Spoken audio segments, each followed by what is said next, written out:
ஆண்டவராகிய இயேசு கிறிஸ்துவின் நாமத்திலே மீண்டுமாக இந்த ஞாயிற்றுக்கிழமை காலை ஆராதனையிலே உங்களை வாழ்த்துகிறேன், வரவேற்கிறேன். ஆண்டவர் நம்முடைய வாழ்க்கையிலே அவர் கூடவே இருந்து இந்நாள் வரையிலும் அவர் வழிநடத்தி வந்திருக்கிறார். அவருடைய கிருபைகள் மேலானது, அவருடைய இரக்கங்கள் மேலானது. அதை எண்ணி அவருக்கு நன்றி செலுத்தும் வகையிலே நம்முடைய ஆராதனையை நாம் ஜெபித்து ஆரம்பிக்கலாம். இருக்கிற இடங்களிலே நம்முடைய கண்களை மூடி நம் ஆண்டவரை நோக்கி பார்த்து ஜெபிக்கலாமா? நல்ல ஆண்டவரே, உண்மை நாங்கள் நன்றியோடு கூட ஸ்தோத்தரிக்கிறோம், உண்மை துதிக்கிறோம். ஆண்டவரே எங்களுடைய ஆராதனைக்கு முன்பதாக உம்முடைய சமூகத்தை நாங்கள் கடந்து வருகிறதற்கு நீர் செய்ததான நண்ப கிருபைகளுக்காக நாங்கள் நன்றி செலுத்துகிறோம். இந்த ஆராதனை முழுவதுமாக தெய்வீக பிரசன்னம் கூட இருக்கட்டும், தெய்வீக அபிஷேகம் கூடவே இருந்து எங்களை வழிநடத்தும்படியாக ஜெபிக்கிறேன். ஆண்டவரே, இந்த நாட்களிலும் கூட உம்முடைய பிரசன்னத்தை நிரப்புவீராக. நடைபெறுகிறதான ஆராதனைகளை ஆசீர்வதிங்க, செய்தியை ஆசீர்வதிப்பீராக. ஆண்டவரே, நடைபெற எல்லா நிகழ்வுகளிலும் தெய்வீக பிரசன்னம் கூட இருக்கட்டும். ஜெபத்தை கேட்டபடி நன்றி செலுத்துகின்றோம். இயேசுவின் நாமத்தில் ஜெபிக்கின்றோம் எங்கள் ஜெபத்தை கேட்ட நல்ல பிதாவே, ஆமேன், ஆமேன், ஆமேன். இப்போது நாம் கொஞ்ச நேரம் தேவனை பாடி ஆராதிக்கப் போகிறோம். ஆண்டவரை வல்லமையோடு கூட அவரை ஆராதித்து அவருடைய நாமத்தை நாம் மகத்துவப்படுத்துவோம். ஆமேன்.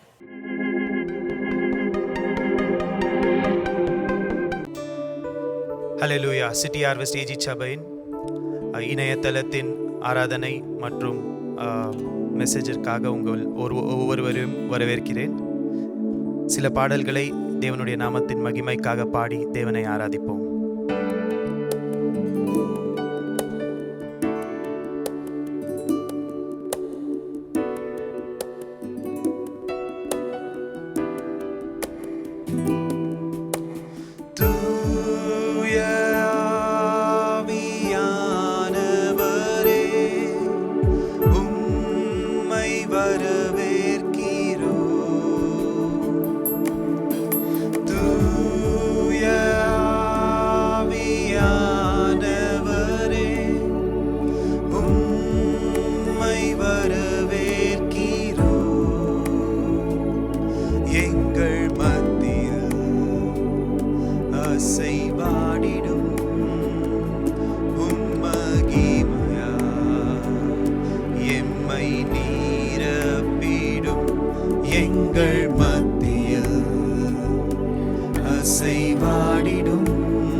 தேவனுடைய நாமத்தை, தேவனுடைய பிரசன்னத்தை உணர்ந்து இருக்கும் இடங்களிலே நின்ற வண்ணமாக பரத்தை நோக்கி கரங்களை உயர்த்தி பாடலாமா?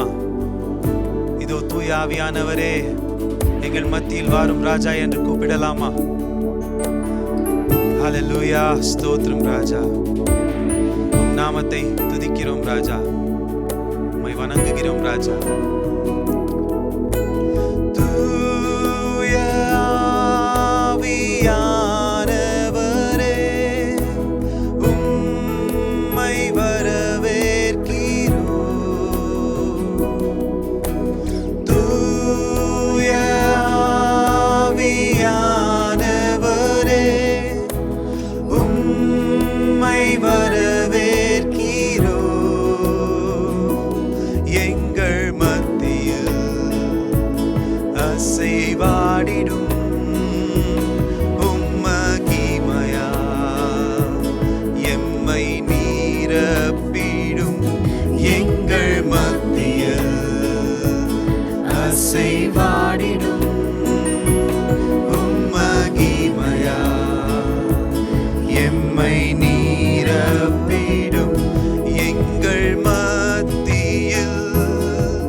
சொல்லலாமா? அந்த தேவனை நோக்கி எங்கள் மத்தியில் உலாவிடும் எங்களோ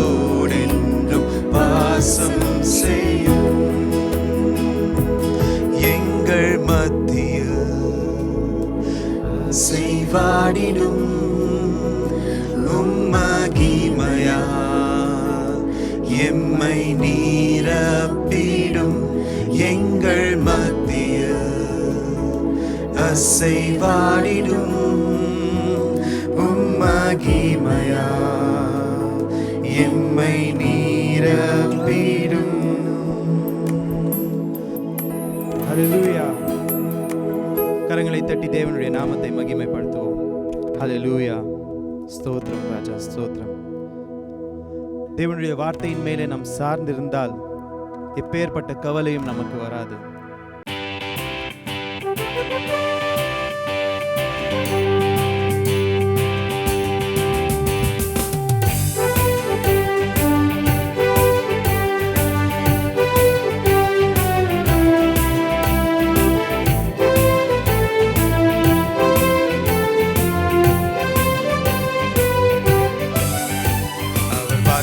மேலே நான் சார்ந்திருப்பதால் கவலை ஒன்றும் எனக்கில்லையே. என் தேவைகளெல்லாம் அவர் பார்த்து கொள்வதால் நான் கர்த்தருக்குள் மகிழ்ந்திருப்பேனே. அவர் வார்த்தையின் மேலே நான் சார்ந்திருப்பதால் கவலை ஒன்றும் எனக்கில்லையே. என் தேவைகளெல்லாம் அவர் பார்த்து கொள்வதால் நான் கர்த்தருக்குள் மகிழ்ந்திருப்பேனே. யெகோவா ஈரே எந்த தேவன், தேவைகள் யாவும் சந்திப்பீரே. யெகோவா ராஃபா எந்த தேவன், என்னாலும் சுகம் தருவீரே. யெகோவா ஈரே எந்த தேவன், தேவைகள் யாவும் சந்திப்பீரே. யெகோவா ராஃபா எந்த தேவன், என்னாலும் சுகம் தருவீரே. மரண இருளின் பள்ளத்தாக்கில் நடக்க நேர்ந்தாலும் என் அப்பா என்னோடு இருப்பதாலே பயப்பட மாட்டேன். மரண இருளின் பள்ளத்தாக்கில் நடக்க நேர்ந்தாலும் என் அப்பா என்னோடு இருப்பதாலே பயப்பட மாட்டேன். எனக்கு விரோதமாய் ஆயிரங்களும் 10,000 எழுந்தாலும் அஞ்சிட மாட்டேன். எனக்கு விரோதமாய் ஆயிரங்களும் 10,000 எழுந்தாலும் அஞ்சிட மாட்டேன். யெகோவா ஈரே எந்த தேவன், தேவைகள் யாவும் சந்திப்பீரே. யெகோவா ராஃபா எந்த தேவன், என்னாலும் சுகம் தருவீரே. யெகோவா ஈரே எந்த தேவன், தேவைகள் யாவும் சந்திப்பீரே. யெகோவா ராஃபா எந்த தேவன், என்னாலும் சுகம் தருவீரே. அவர் வார்த்தையின் மேலே நான் சார்ந்திருப்பதால் கவலை ஒன்றும் எனக்கில்லையே. என் தேவைகளெல்லாம் அவர் பார்த்து கொள்வதால் நான் கர்த்தருக்குள் மகிழ்ந்திருப்பேனே. அவர் வார்த்தையின் மேலே நான் சார்ந்திருப்பதால் கவலை ஒன்றும் எனக்கில்லையே. என் தேவைகளெல்லாம் அவர் பார்த்து கொள்வதால் நான் கர்த்தருக்குள் மகிழ்ந்திருப்பேனே. யெகோவா ஈரே எந்த தேவன், தேவைகள் யாவும் சந்திப்பீரே. யெகோவா ராஃபா எந்த தேவன், என்னாலும் சுகம் தருவீரே. யெகோவா ஈரே எந்த தேவன், தேவைகள் யாவும் சந்திப்பீரே. யெகோவா ராஃபா எந்த தேவன், என்னாலும் சுகம் தருவீரே. கரங்களை தட்டி தேவனுடைய நாமத்தை மகிமைப்படுத்துவோம். ஹல்லேலூயா, ஸ்தோத்திரம்.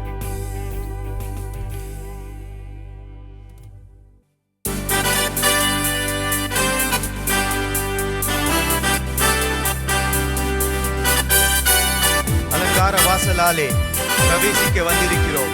தேவ வீட்டின் நன்மையாலே நிரம்பிட வந்து நிற்கிறோம். பாடலை பாடும் பொழுது எல்லோரும் கரங்களை தட்டி தேவனுடைய நாமத்தை மகிமைப்படுத்துவோம். ஹல்லேலூயா, praise you master. அலங்கார வாசலாலே பிரவேசிக்க வந்திருக்கிறோம். தேவ வீட்டின் நன்மையாலே நிரம்பிட வந்து நிற்கிறோம். அலங்கார வாசலாலே பிரவேசிக்க வந்து நிற்கிறோம். தேவ வீட்டின் நன்மையாலே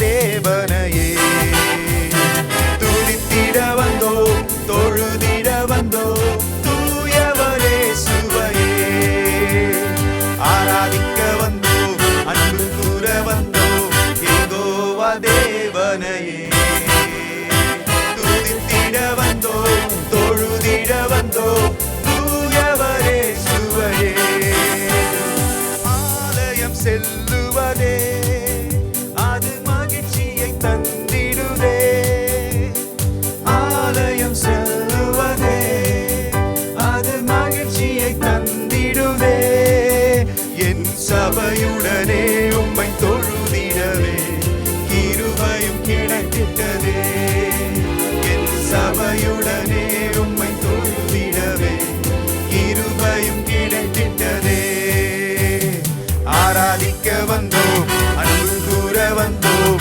யெகோவா தேவனையே துதித்திட வந்தோம், தொழுதிட வந்தோம், தூயவரே சுவையே ஹல்லேலூயா சொல்லலாமா ஆராதிக்க வந்தோம், அன்பு கூற வந்தோம், யெகோவா தேவனையே துதித்திட வந்தோம், தொழுதிட வந்தோம், தூயவரே சுவையே பலிகளை செலுத்திடவே ஜீவ பலியாக மாறிடவே, பலிகளை செலுத்திடவே ஜீவ பலியாக மாறிடவே, மறுரூபத்தின் இதயத்தை தந்தீரே ஸ்தோத்திரம் ஸ்தோத்திரமே, மறுரூபத்தின் இதயத்தை தந்தீரே ஸ்தோத்திரம் ஸ்தோத்திரமே ஆராதிக்க வந்தோம், அன்பு கூற வந்தோம், யெகோவா தேவனையே துதித்திட வந்தோம், தொழுதிட வந்தோம், தூயவரே சுவையே ஆராதிக்க வந்தோம், அன்பு கூற வந்தோம், யெகோவா தேவனையே துதித்திட வந்தோம், தொழுதிட வந்தோம், தூயவரே சுவையே சொல்லலாமா ஆராதிக்க வந்தோம், அன்பு கூற வந்தோம், யெகோவா தேவனையே துதித்திட வந்தோம், தொழுதிட வந்தோம், தூயவரே சுவையே கடைசியாக ஆராதிக்க வந்தோம், அன்பு கூற வந்தோம், யெகோவா தேவனையே துதித்திட வந்தோம், தொழுதிட வந்தோம், தூயவரே சுவையே ஹல்லேலூயா நன்றி ராஜா ஸ்தோத்திரம் ஸ்தோத்திரம் ஸ்தோத்திரம் உங்களுடைய புகழை பாட ஆராதிக்க வந்திருக்கிறோம் ராஜா, எங்களுடைய ஆராதனை ஏற்றுக்கொள்ளுங்க ராஜா, எங்களுடைய மத்தியில் வந்து உலாவுங்க ராஜா, நன்றி ராஜா கரங்களை தட்டி தேவனுடைய நாமத்தை மகிமைப்படுத்துவோம் ஹல்லேலூயா ஸ்தோத்திரம் ஸ்தோத்திரம்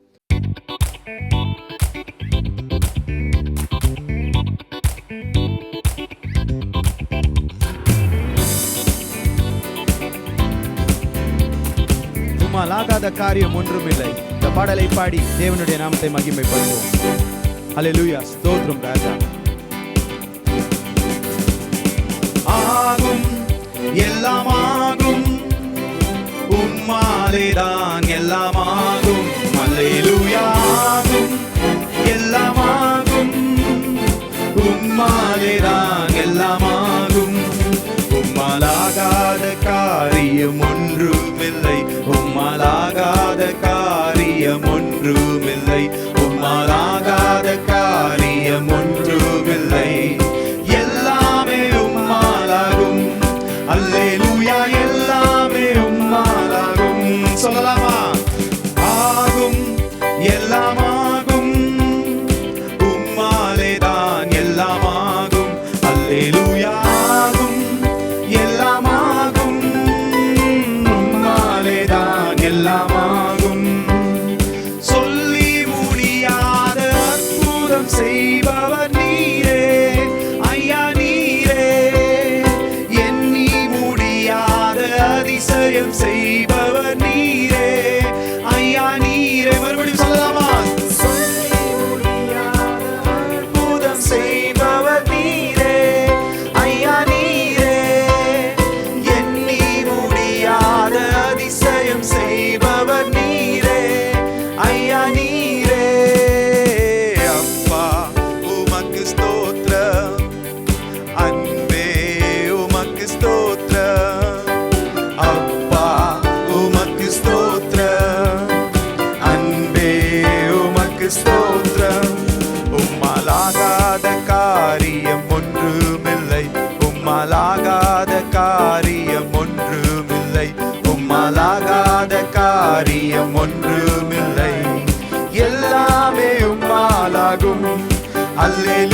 எல்லாமே உம்மாலாகும்.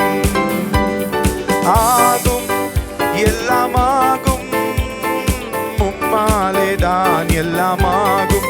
அல்லேலூயா. ஆகும் எல்லாமாகும், உம்மாலேதான் எல்லாமாகும். எனக்கு குறித்ததை நிறைவேற்றி முடிப்பவர் நீரே ஐயா நீரே. எனக்காக யாவையும் செய்து முடிப்பவர் நீரே ஐயா நீரே.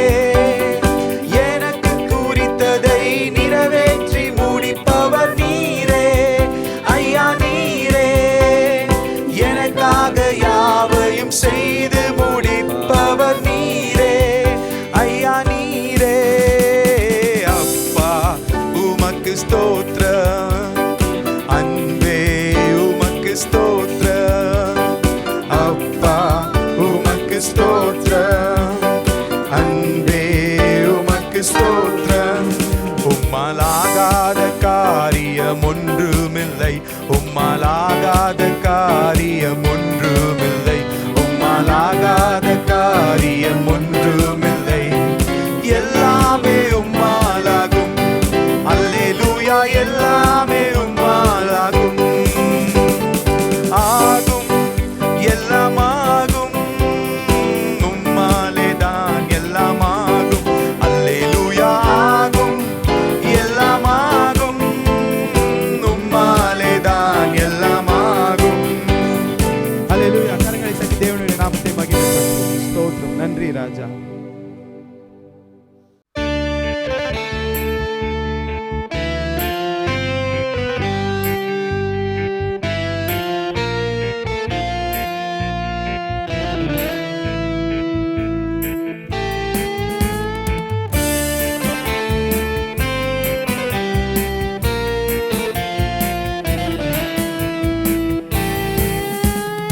ஆராதனை ஆராதனை, துதி ஆராதனை ஆராதனை, ஆராதனை ஆராதனை, துதி ஆராதனை ஆராதனை. காலையிலும் மாலையிலும் ஆராதனை அப்பாவுக்கே. காலையிலும் மாலையிலும் ஆராதனை அப்பாவுக்கே. ஆராதனை ஆராதனை சொல்லலாமா சேர்ந்து? துதி ஆராதனை ஆராதனை, ஆராதனை ஆராதனை, துதி ஆராதனை ஆராதனை. தூயாவியே உமக்கு ஆராதனை, துணையாளரே உமக்கு ஆராதனை. தூயாவியே உமக்கு ஆராதனை, துணையாளரே உமக்கு ஆராதனை. வானப்பிதாவே உமக்கு ஆராதனை, வழிகாட்டியே உமக்கு ஆராதனை. சொல்லலாமா? வானப்பிதாவே உமக்கு ஆராதனை, வழிகாட்டியே உமக்கு ஆராதனை. காலையிலும் மாலையிலும் ஆராதனை அப்பாவுக்கே. காலையிலும் மாலையிலும் ஆராதனை அப்பாவுக்கே. ஆராதனை ஆராதனை, துதி ஆராதனை ஆராதனை, ஆராதனை ஆராதனை, துதி ஆராதனை ஆராதனை. காலையிலும் மாலையிலும் ஆராதனை அப்பாவுக்கே. காலையிலும் மாலையிலும் ஆராதனை அப்பாவுக்கே. ஜீவபலியே உமக்கு ஆராதனை, ஜீவ தண்ணீரே உமக்கு ஆராதனை. ஜீவபலியே உமக்கு ஆராதனை, ஜீவ தண்ணீரே உமக்கு ஆராதனை. மேகஸ்தம்பமே உமக்கு ஆராதனை, மேசியாவே உமக்கு ஆராதனை. மேகஸ்தம்பமே உமக்கு ஆராதனை, மேசியாவே உமக்கு ஆராதனை. ஆராதனை ஆராதனை, துதி ஆராதனை ஆராதனை, ஆராதனை ஆராதனை, துதி ஆராதனை ஆராதனை. ஜீவத்த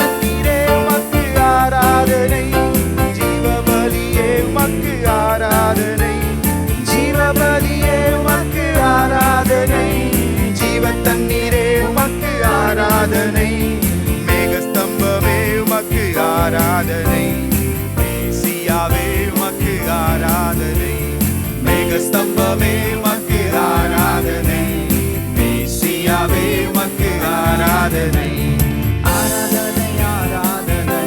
ஆமென். சொல்லலாமா சேர்ந்து? ஆராதனை எல்லோரும் சேர்ந்து சொல்லலாமா? இந்த இடத்துக்கு நீங்கள் இருக்கும் இடங்களிலே தேவனுடைய நாமத்தை மகிமைப்படுத்துங்கள். ஸ்தோத்திரம் ராஜா. ஆராதனை சொல்லலாமா? Yes master, we praise you Lord.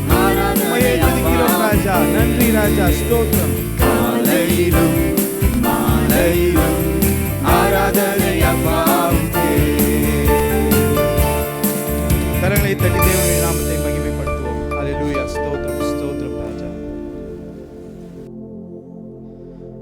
கடைசியாக எல்லோரும் கண்களை மூடி தேவனுடைய பிரசன்னத்தில் தேவனை நோக்கி கடைசி அர்ப்பணிப்பு பாடலை பாடும் பொழுது கரங்களை வானத்துக்கு நேராக உயர்த்தி, எங்களுக்காக பலியானீரே ராஜா, நீர் உமக்காக நான் என்ன செய்வேன்? என்னுடைய வாழ்க்கையை தருகிறேன் ராஜா, ஜீவ பலியாக தருகிறேன். எங்களை ஏற்றுக்கொண்டு எங்களை வழிநடத்துங்க ராஜா. பரலோகத்துக்கு நேராக ஒரு வாழ்க்கையை வாழ கிருபையை தாங்க ராஜா என்று பாடலாம். ஆட்டுக்குட்டியானவரே என்ற பாடலை பாடும்பொழுது தேவனுடைய நாமத்தை மகிமைப்படுத்தி தேவனை துதிப்போம்.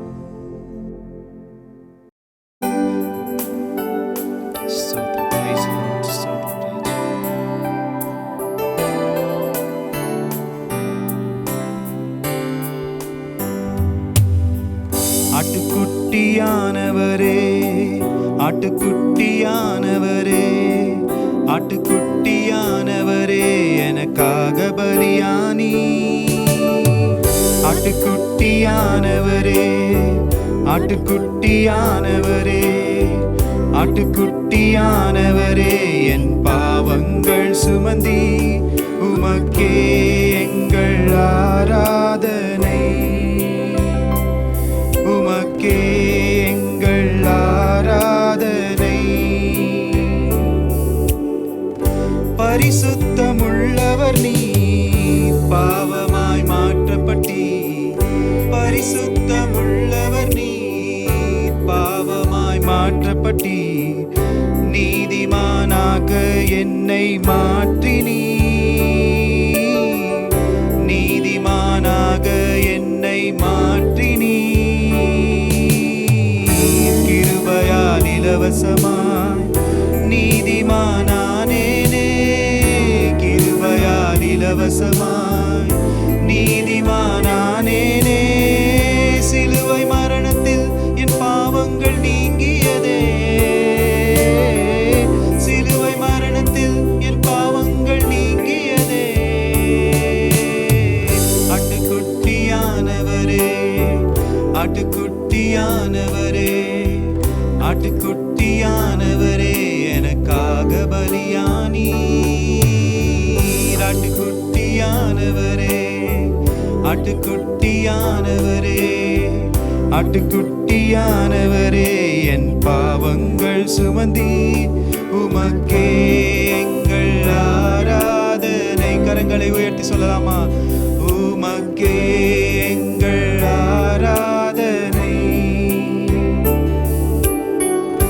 என் பாவம் யாவையும் உடலிலே சுமந்தீரே, என் பாவம் யாவையும் உடலிலே சுமந்தீரே. உம் சுகத்தை என் உடலில் தந்தீரே, உம் சுகத்தை என் உடலில் தந்தீரே.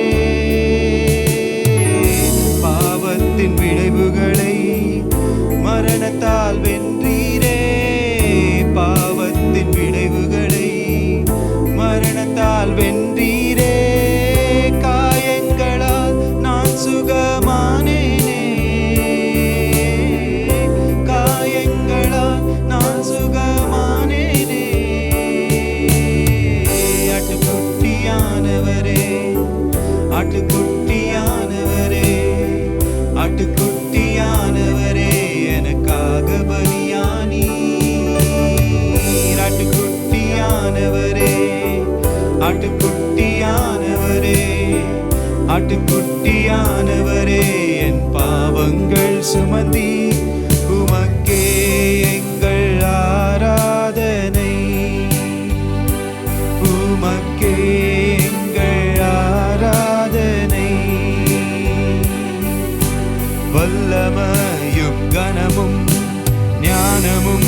ஐஸ்வர்யமும் மகிமையும் ஸ்தோத்திரமும் உமக்கே உரியதே.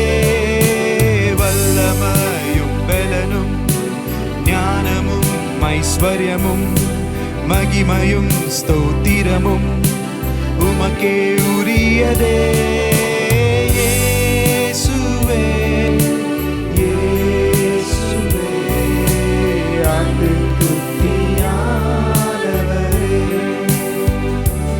எங்கள் இயேசுவே இயேசுவே எல்லாம் மகிமைக்கும் பாத்திரரே. இயேசுவே இயேசுவே எல்லாம் மகிமைக்கும் பாத்திரரே. எங்கள் இயேசுவே இயேசுவே மகிமைக்கும் பாத்திரரே. பரலோக பிதாவே, இந்த அருமையான நாளை தந்ததுக்காகவும் உம்முடைய பிள்ளைகளாக எங்களை ஆராதிக்க உம்மை பிரசன்னத்தில் இருக்க கிருபை தந்ததுக்காகவும் நன்றி ராஜா. எங்களை காத்துக்கொள்ளுங்க, வழி நடத்துங்க. இயேசுவின் நாமத்தினாலே பிதாவே, ஆமென். இந்த ஆகஸ்ட் மாதத்தினுடையதான முதல் ஞாயிற்றுக்கிழமையிலே தேவனை ஆராதிக்கும்படியாக கூடி வந்திருக்கிறதான ஒவ்வொருவரையும் மீண்டுமாக ஒருமுறை கூட சிட்டி ஹார்வெஸ்ட் ஏஜி சபையின் மூலமாக நடைபெறும் இந்த தமிழ் ஆராதனையிலே உங்களை வாழ்த்துகிறேன், வரவேற்கிறேன். கர்த்தர் தாமே உங்கள் ஒவ்வொருவரையும் ஆசீர்வதிப்பாராக. இந்த நாளின் ஆராதனையிலே முழுவதுமாக எங்களோடு கூட இணைந்திருங்கள். கர்த்தருடையதான பிரசன்னத்தை நம் ஒவ்வொருவரும் அனுபவிக்கிறதற்கும் அதிலே நாம் மகிழ்கிறதற்கும் கர்த்தர் ஒவ்வொருவருக்கும் உதவி செய்வாராக. இன்றைக்கு எப்படிப்பட்டதான சூழ்நிலைகளிலே நீங்கள் ஆயிருந்தாலும் தேவனுடையதான பிரசன்னம் ஒவ்வொருவரும் கூட இருக்கின்றது. அவரை நோக்கி பார்த்துடையதான முகங்கள் பிரகாசம் அடைந்தன, அவைகள் ஒருபோது வெட்கப்பட்டு போனதில்லை என்று வேதம் நமக்கு கற்றுத்தருகிறது. இந்த காலை வேளையில் ஒருவேளை யாராவது பாரத்தோடோ பயங்களோடோ கவலைகளோடோ கண்ணீர்களோடு நீங்கள் காணப்படுகிறீர்களே என்றால், பயத்தை போக்குகின்றதான தேவனுடையதான திரு சன்னிதானத்திலே நீங்களும் நானும் கடந்து வந்திருக்கிறோம். அந்த தேவனிடத்திலே நம்முடைய பயங்களையும் குறைகளையும் சொல்லுகின்றதான போது அந்த தேவன் நம்முடைய எல்லா விதமான இக்கட்டுகளுக்கும் நீங்களாக்கி விடுவிக்கின்றதான ஒரு தேவனாக அவர் காணப்படுகிறவராக இருக்கிறார். எனவே இந்த கால வேளையிலே அவரை இன்னும் அதிகமாக அவரை ஆராதிக்கிறதற்கும் இன்னும் அதிகமாக அவரை துதிக்கிறதற்கும் தேவன் உதவி செய்திருக்கிறார். தொடர்ந்து அவருடைய நாமத்தை நாம் மகிமைப்படுத்துவோமாக. இப்போது நாம் கர்த்தருடைய பந்திக்கு நேராக கடந்து செல்ல போகிறோம். ஆயத்தத்தோடு இருக்கிறவர்கள் உங்களை ஆயத்தப்படுத்திக் கொள்ளும்படியாக நான் கேட்டுக்கொள்கிறேன். கர்த்தரின் செயல்கள் அவைகள் மிகவும் உயர்ந்தவைகளும் உன்னதமானவைகளுமாக காணப்படுகிறது. எனவேதான் அந்த உன்னதமான அந்த அன்பை அவர் நம்மீது அவர் செலுத்தின தேவனாக காணப்படுகிறார். ஒரு காலகட்டத்திலே அந்த அன்பை பெறுகிறதற்கு தகுதி அற்றவர்களாக நாம் காணப்பட்டிருக்கிறோம். நம்முடையதான சுய போக்கின் மூலமாகவும் நம்முடையதான சுய செயல்களின் மூலமாகவும் நாம் தேவனை தேடாத ஒரு நிலைமைகளிலும் இருந்துதான் போதுமானால் இந்த தேவன் உங்களையும் என்னையும் நேசித்து அவர் கடந்து வந்து நம்மை நேசித்ததான ஒரு தேவனாக காணப்படுகிறார். எப்படி அந்த அன்பை தேவன் நம்முடைய வாழ்க்கையிலே வெளிப்படுத்தினார் என்று சொன்னால், கல்வாரி சிலுவையிலே நம்முடைய பாவங்களுக்காக அடிக்கப்பட்டு நொறுக்கப்பட்டு நமக்காக இரத்தம் சிந்தியதன் மூலமாக அவர் அந்த அன்பை வெளிப்படுத்தினவராக காணப்படுகிறார்.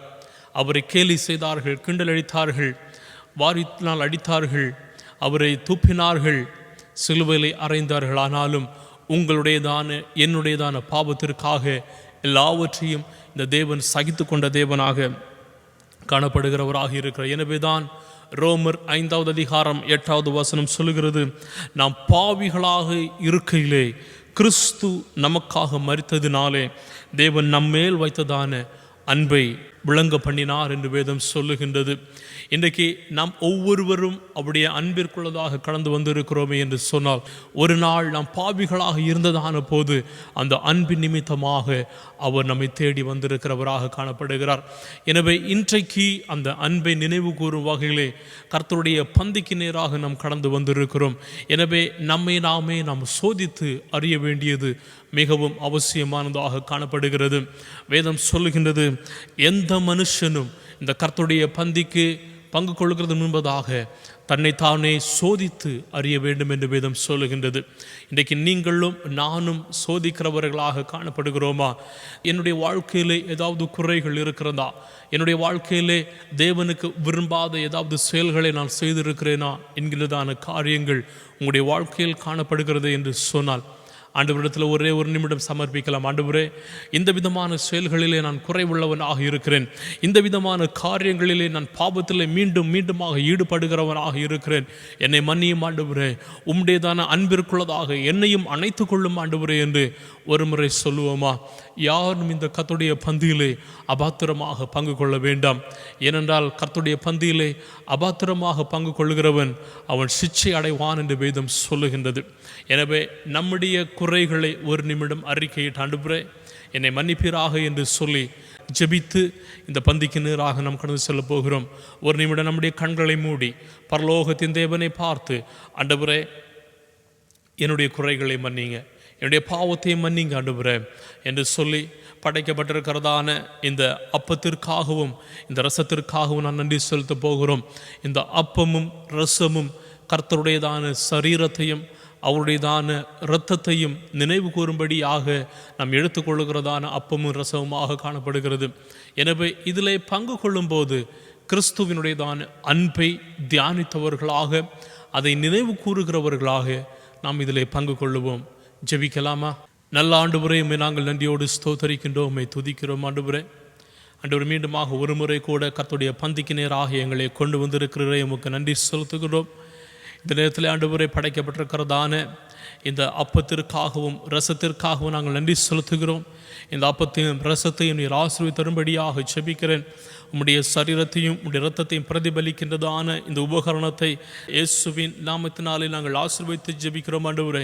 இதை பங்கு கொள்ளுகிறதா நாங்கள் ஒவ்வொருவரும் உம்மிலே பலன் கொள்ளத்தக்கதாகவும் உமக்குள்ளதாக ஜீவிக்கத்தக்கதாகவும் உம்முடைய அன்பை நாங்கள் பெற்றுக்கொள்ளவர்களாக காணப்படுகிறதற்கும் கர்த்தநீர் எங்கள் ஒவ்வொருவருக்கும் உதவி செய்யும்படியாக ஜெபிக்கிறேன் ஆண்டவரே. ஜெபத்தை கேட்டிருக்கிறபடி நாங்கள் நன்றி செலுத்துகின்றோம். பிதா, குமாரன், பரிசுத்தாவியின் நாமத்திலே இந்த உபகரணங்களில் நாங்கள் உம்முடைய சமூகத்தில் அர்ப்பணிக்கிறோம். அப்பா ஆசீர்வதிப்பீராக. இயேசுவின் நாமத்தில் ஜெபிக்கிறோம் எங்கள் ஜெபத்தை கேட்ட நல்ல பிதாவே. ஆமேன், ஆமேன், ஆமேன். ரட்சிக்கப்பட்டு ஞானஸ்நானம் எடுத்து பரிசுத்த ஆவியானவரை விசுவாசிக்கிறவர்கள் நீங்கள் ஒவ்வொருவரும் இதில் பங்கு கொள்ளும்படியாக உங்களை கேட்டுக்கொள்கிறேன். முதலாவதாக நம் அப்பத்திலிருந்து பங்கு கொள்ளப் போகிறோம். ஆண்டவராகிய இயேசு கிறிஸ்து தாம் காட்டி கொடுக்கப்பட்டதான் அன்று ராத்திரியிலே அவர் அப்பத்தை எடுத்து அதை பிட்டு தன்னுடைய சீஷர்களுக்கு கொடுத்து அவர் கூறியதாவது, இது உங்களுக்காக பிற்கப்படுகிறதான என்னுடைய சரீரமாக இருக்கிறது, என்னை நினைவு கூறும்படி இதை செய்யுங்கள் என்றார். எனவே தேவன் நம்மீது நமக்காக அடிக்கப்பட்டதான அந்த காட்சிகளை, அன்பின் காட்சிகளை நினைவு கூர்ந்து முதலாவதாக இந்த அப்பத்திலிருந்து நாம் ஒன்றாக சேர்ந்து பங்கு கொள்ளலாம்.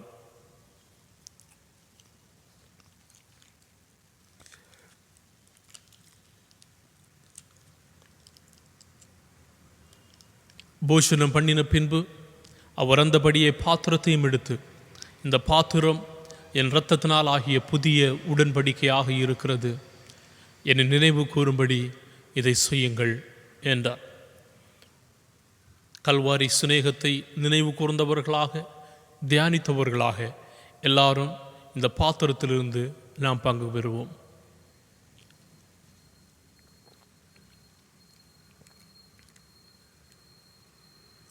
ஜெபிக்கலாமா?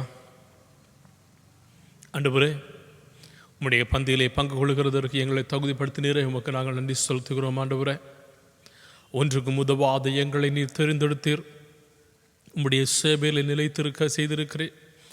ஆண்டவரே, உமக்கென்று வாழ கிருபை தந்திருக்கிறேன், உமக்கு நாங்கள் நன்றி செலுத்துகின்றோம். தொடர்ந்து ஆண்டவரே உமக்கென்று ஜீவிக்க கிருபை தருவீராக. எங்களுடைய குறைவுகள் மாறட்டும், எங்களுடைய கரைகள் மாறட்டும், எங்களுடைய பாவங்கள் மாறட்டும். ஆண்டவரே, இயேசுவின் நாமத்திலே உமக்கென்று நாங்கள் ஜீவிக்கின்றவர்களாக காணப்படுகிறதற்கு கர்த்தர் நீர் உதவி செய்யும்படியாக ஜெபிக்கின்றேன். ஜெபத்தை கேட்டபடி நன்றி செலுத்துகின்றோம். இயேசுவின் நாமத்தை ஜெபிக்கிறோம் எங்கள் ஜெபத்தை கேட்ட நல்ல பிதாவே. ஆமேன், ஆமேன், ஆமேன். ஆண்டவர் ஒருவரையும் ஆசீர்வதிப்பாராக. இப்போது நாம் கர்த்தருக்கு என்று கொடுக்க வேண்டியதான நேரம். ஆண்டவர் நம்முடைய வாழ்க்கையிலே செய்தான நன்மைகளை சாட்சியாக காண்பிக்கும் பொருட்டாக காணிக்கைகளாகவும் தசமபாகங்களாகவும் கர்த்தருடைய சமூகத்தில் நாம் கொடுத்து தேவனை மகிமைப்படுத்துவோம். ஆமென்.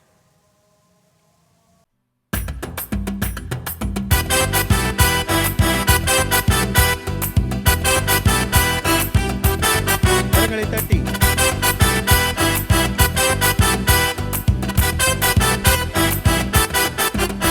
அவர் வாக்கு பண்ணுவார், விசிட் பண்ணுவார், சொன்னபடி செய்து முடிப்பார்.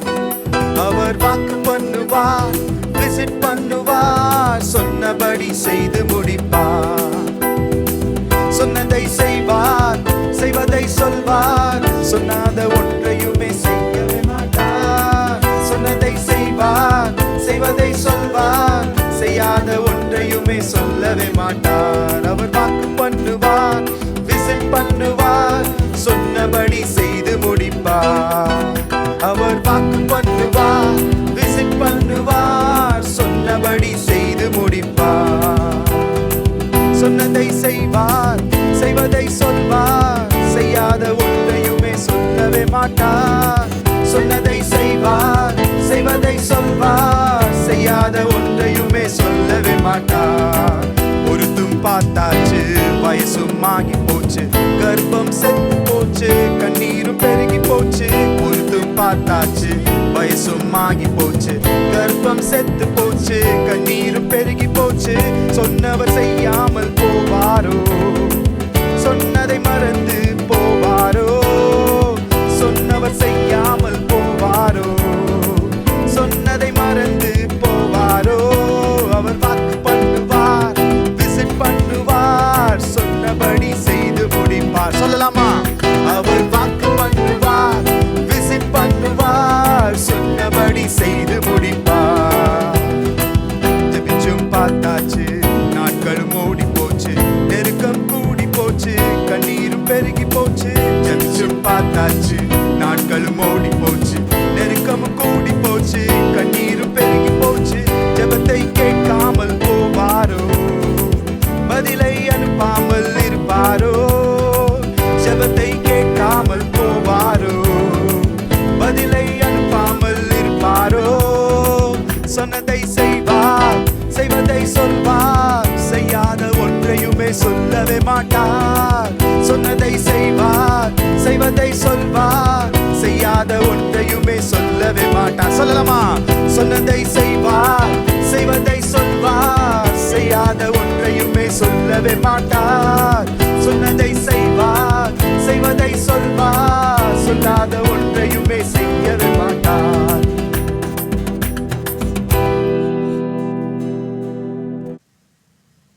படைக்கப்பட்டதான காணிக்கைகளுக்காகவும் தசபாகங்களுக்காகவும் செபிக்கலாம். நல்ல ஆண்டவரே, நாங்கள் நன்றியோடு ஸ்தோத்தரிக்கிறோம், துதிக்கிறோம். படைக்கப்பட்டிருக்கிறதான காணிக்கைகளை ஆஸ்வதிங்க, தசமபாகங்களை ஆஸ்வதிப்பீராக. ஆண்டவரே, இவைகள் உம்முடைய ராஜ்யத்தின் கட்டுமான பணிக்கு பயன்படுகிறதற்கு நீ உதவி செய்வீராக. ஆண்டவரே, இப்போதும் கூட ஆண்டவரே, உம்முடைய வார்த்தைகளை நாங்கள் கேட்கப் போகிறோம். உம்முடைய வார்த்தைகளின் மூலமாக நீர் எங்கள் ஒவ்வொருவரோடும் பேசும்படியாக செபிக்கிறேன். பேசுகிறதான மகனை எடுத்து நீர் பயன்படுத்துவீராக. ஆண்டவர், இந்த ஆராதனை பங்கு கொண்டு இருக்கிறதான ஒவ்வொரு பிள்ளைகளையும் ஆசிர்வதிங்க. ஆண்டவர், வியாதிகள், போராட்டங்கள், பயம் நிறைந்தான அனுபவத்தில் காணப்படுகிறார்கள் என்று சொன்னால் இயேசுவின் நாமத்தில் விடுதலையாக்கும்படியாக செபிக்கிறேன். உம்முடைய ஆணி பந்ததான கரத்தை உம்முடைய பிள்ளைகள் மீது நீட்டுவீராக. உம்முடைய வசனத்தின் மூலமாக எங்களோடு இடைப்படுவீராக. செபத்தை கடப்பட நன்றி செலுத்துகின்றோம். இயேசுவின் நாமத்தை செபிக்கிறோம் எங்கள் செபத்தை கட நல்ல பிதாவே. ஆமேன், ஆமேன், ஆமேன். இப்போது நாம் தேவனுடைய வார்த்தைகளை கேட்கப் போகிறோம். நம்முடைய சபையின் தலைமை போதகர் நம் மத்தியிலே தேவனுடைய வார்த்தைகளை கொண்டு வருவார்கள். ஆமென்.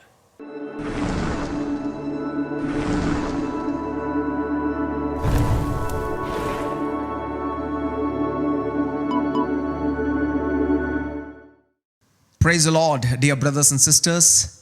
Open your Bibles to Psalm 3. Today we are going to study from Psalm 3. சகோதர சகோதரிகளை, கர்த்தருக்கு ஸ்தோத்திரம் உண்டாவதாக. உங்களுடைய வேத புஸ்தகத்தில் சங்கீதங்களின் புஸ்தகத்தின் 3வது அதிகாரத்தை நாம் எடுத்துக்கொள்ளலாம். அதிலிருந்து தியானிக்க இருக்கிறோம். Let's read the psalm. இந்த சங்கீதத்தை இப்பொழுது வாசிக்கலாம். சங்கீதம் 3. கர்த்தாவே, என் சத்துருக்கள் எவ்வளவாய் பெருகி இருக்கிறார்கள். எனக்கு விரோதமாய் எழும்புகிறவர்கள் அநேகர். தேவனிடத்தில் அவனுக்கு இரட்சிப்பு இல்லை என்று என் ஆத்துமாவை குறித்து சொல்லுகிறவர்கள் அநேகராய் இருக்கிறார்கள். ஆனாலும் கர்த்தாவே, நீர் என் கேடகமும் என் மகிமையும் என் தலையை உயர்த்துகிறவருமாயிருக்கிறீர். நான் கர்த்தரை நோக்கி சத்தமிட்டு கூப்பிட்டேன். அவர் தமது பரிசுத்த பர்வதத்திலிருந்து எனக்கு செவி கொடுத்தார். நான் படுத்து நித்திரை செய்தேன், விழித்து கொண்டேன். கர்த்தர் என்னை தாங்குகிறார். எனக்கு விரோதமாய் சுற்றிலும் படையெடுத்து வருகிற 10,000 பேருக்கு நான் பயப்படேன். கர்த்தாவே, எழுந்தருளும். என் தேவனே, என்னை இரட்சியும். நீர் என் பகைஞர் எல்லாரையும் தாடையிலே அடித்து துன்மார்க்கருடைய பற்களை தகர்த்து போட்டீர். இரட்சிப்பு கர்த்தருடையது. தேவரீருடைய ஆசீர்வாதம் உம்முடைய ஜனத்தில் மேல் இருப்பதாக. Psalm 3 helps us to pray through our fears and anxieties and worries in life.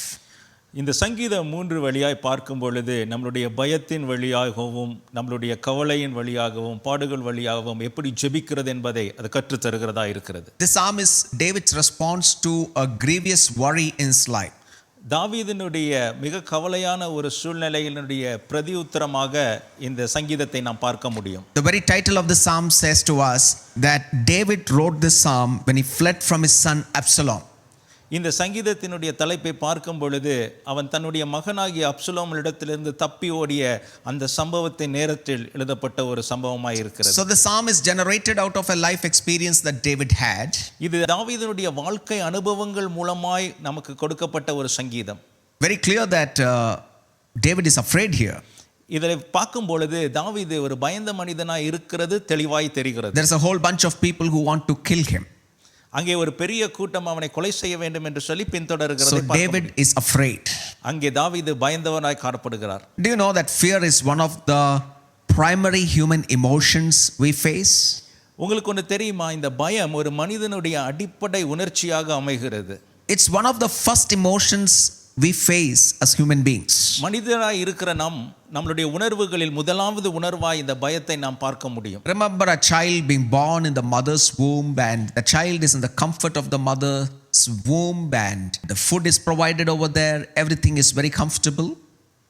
ஒரு பிள்ளை தன்னுடைய தாயின் கருவறையில் இருக்கும் பொழுது அதற்கு எப்படிப்பட்ட ஒரு பாதுகாப்பு இருக்கிறது, அதற்கு எப்படிப்பட்ட உணவு, எல்லா வகையிலும் அதற்கு ஒரு நல்ல ஒரு சூழல் காணப்படுகிறதை நாம் அறிந்திருக்கிறோம். 9 months the child is well taken care of. 9 மாதம் அந்த சிறு குழந்தையை நன்று பராமரிப்போடு காணப்படுகிறது. But after 9 months, the same womb that protected the child begins to burst out and makes the child uncomfortable.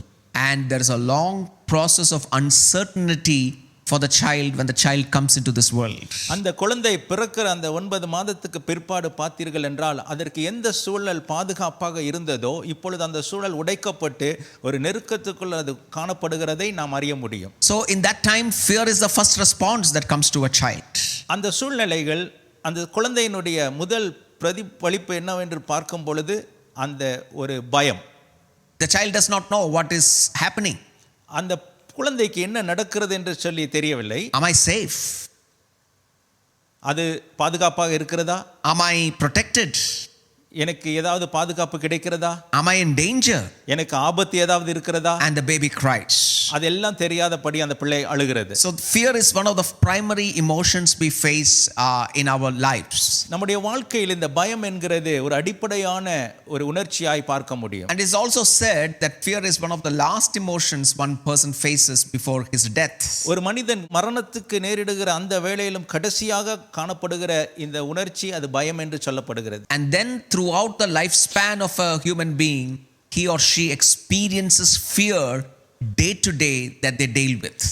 மனிதனுடைய எல்லா வாழ்க்கை முழுவதும் பார்க்கும் பொழுது ஒவ்வொரு நாளும் இந்த பயம் என்கிற அந்த உணர்வை நாம் வாழ்க்கையில பார்க்க முடியும். And as a child of God, we cultivate a habit of praying through our fears.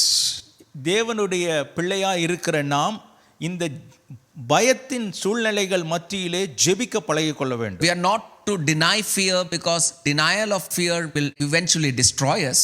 ஒரு பயம் என்று வரும்பொழுது அதை புறக்கணிக்க கூடாது, ஏனென்றால் அதை நம்மளை அழித்து விடக்கூடும். We are not to give fear the control over our lives, because finally it will again destroy us.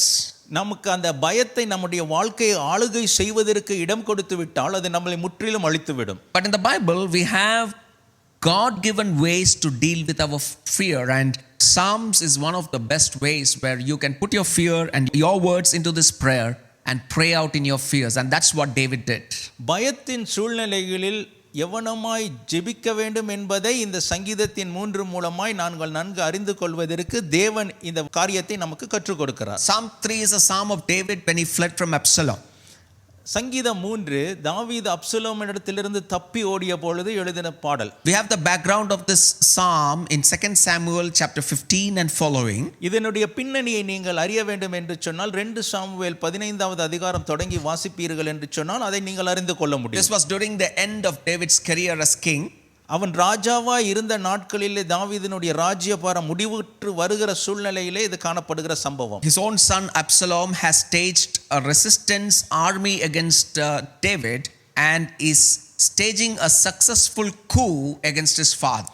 தன்னுடைய தகப்பனாகிய தாவீதுக்கு விரோதமாய் ஒரு சதி திட்டத்தை தீட்டி தாவீதுக்கு விரோதமாய் ஒரு புரளையை கிளப்பி கொண்டு அங்கே நடக்கிற அந்த சம்பவத்தை பார்க்க முடியும். This whole story talks about how David had to flee his own house and the city that he built, Jerusalem, and he is running into the hills with a few hundreds of people. அங்கே தாவீது தன் கட்டின அந்த பட்டணத்தில் இருந்து அந்த எருசலேம் நகரத்தை விட்டு அவன் தப்பி ஓடி ஒரு சில ஆட்களோடு அவன் கடந்து ஓட வேண்டிய அந்த சம்பவத்தை நாம் நன்கு அறிந்திருக்கிறோம். We are told that David was chased by an army of around 12,000 soldiers from Absalom's side. Absalom உடைய அங்கே போர் சேவகர்கள் ஒரு 12,000 பேர் தாவீதை பின்தொடர்ந்தார்கள் என்று சொல்லி பார்க்க முடியும். David is afraid for his very own life. அவனுடைய சொந்த வாழ்க்கையை குறித்து பயத்தோடு He ஓடிக்கொண்டிருக்கிறார். does not know what the future is holding for him. அவருடைய எதிர்காலம் என்னத்தை வைத்திருக்கிறது என்று அறியாத ஒரு நிலையிலே And in that ஓடுகிறார். situation, David writes this psalm. அந்த சூழ்நிலையில் தான் தாவீது இந்த சங்கீதத்தை எழுதுகிறார். Let's read verse 1 and 2 of Psalm 3. சங்கீதம் 3வது அதிகாரத்தினுடைய 1வது வசனமும் 2வது வசனமும் வாசிக்கிறேன். கர்த்தாவே, என் சத்துருக்கள் எவ்வளவாய் பெருகி இருக்கிறார்கள், எனக்கு விரோதமாய் எழும்புகிறவர்கள் அநேகர். தேவனிடத்தில் அவனுக்கு இரட்சிப்பு இல்லை என்று என் ஆத்துமாவை குறித்து சொல்லுகிறவர்கள் அநேகராய் இருக்கிறார்கள். This is David's prayer and he's praying in his fear. இந்த பயத்து நிமித்தமாய் அங்கே தாவீதினுடைய ஜெபமாய் இந்த வாக்கியங்கள் And காணப்படுகிறது. what is David doing over here? இந்த இடத்துல தாவீது என்ன செய்து He கொண்டிருக்கிறார்? brings the source of his fear to his God. தனது பயத்தினுடைய தோற்றம் எங்கே இருந்து வருகிறது என்பதை அறிந்தது தேவ சமூகத்துக்கு அதை அர்ப்பணித்து So, சொல்லுகிறார். if you are going through fear in your life, the first thing you and I must do is to identify the source of our fear. உங்கள் வாழ்க்கையிலே ஒரு பயம் சூழ்ந்த ஒரு சூழ்நிலை காணப்படும் என்று சொன்னால் அந்த பயத்தின் தோற்றத்தை நீங்கள் அறிந்து கொள்ள வேண்டியது அவசியம். David clearly identifies his fears. தாவீது அந்த எங்கே இருந்து அந்த பயம் வந்தது என்பதை தெளிவாக அறிந்தார். Look at the repetitive words in the psalm. இந்த வார்த்தைகள் திரும்பி திரும்பி வருகிறதை சங்கீதத்திலே In பார்க்கலாம். the first 2 verses, he is telling, I have many foes. 12,000 soldiers are against me. அங்கே சொல்லுகிறது எனக்கு அநேக பேர் எனக்கு எதிரியா இருக்கிறார்கள், 12,000 பேர் எனக்கு எதிர்த்து நிற்கிறார்கள். Many have risen up against me. எனக்கு விரோதமாய் அநேக பேர் எழும்பி இருக்கிறார்கள். Many people are speaking ill about me.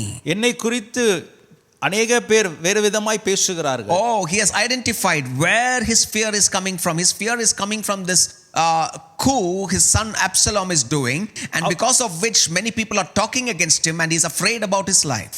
அவனுக்கு விரோதமாய் சதித்திட்டம் போட்ட அப்சலோமின் அந்த காரியத்தில் இருந்தும் அவனுக்கு விரோதமாய் எழும்புகிற ஜனங்கள் மத்தியில் இருந்தும் அவனுக்கு விரோதமாய் பேசுகிற ஜனங்களுடைய சூழ்நிலைகளில் இருந்தும் தான் இந்த பயம் வந்திருக்கிறது என்பதை தாவீது நன்கு அறிந்து கொண்டார். Here he identifies a clear physical identifiable source of his fear.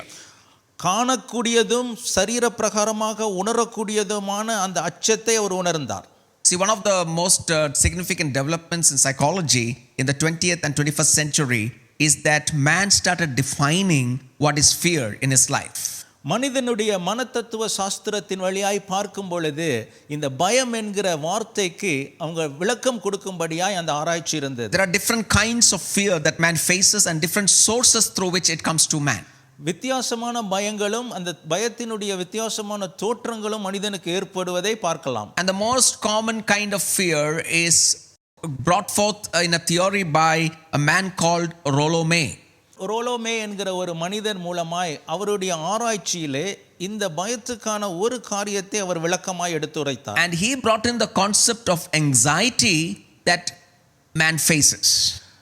இந்த கவலை என்கிற அந்த காரியத்தை குறித்து ஒரு மனிதனுடைய வாழ்க்கையில் இந்த கவலை என்ன செய்யும் என்பதை அந்த மனிதன் ஆராய்ச்சியிலே எடுத்துரைத்தார். Rollo May says that fear is an instinctive response to a very present and identifiable source of danger or threat. அதற்கு அந்த ரோலோமே என்கிறவர் கொடுத்த விளக்கமானது நம்மளுடைய பயத்தினுடைய உள்ளான உணர்வு அது பிரதிபலிப்பாக அதை வெளிப்படுத்துகிறது தான் அந்த அச்சம் என்பதை வெளிப்படுத்தினார். So Rollo May says in his findings that fear is temporary.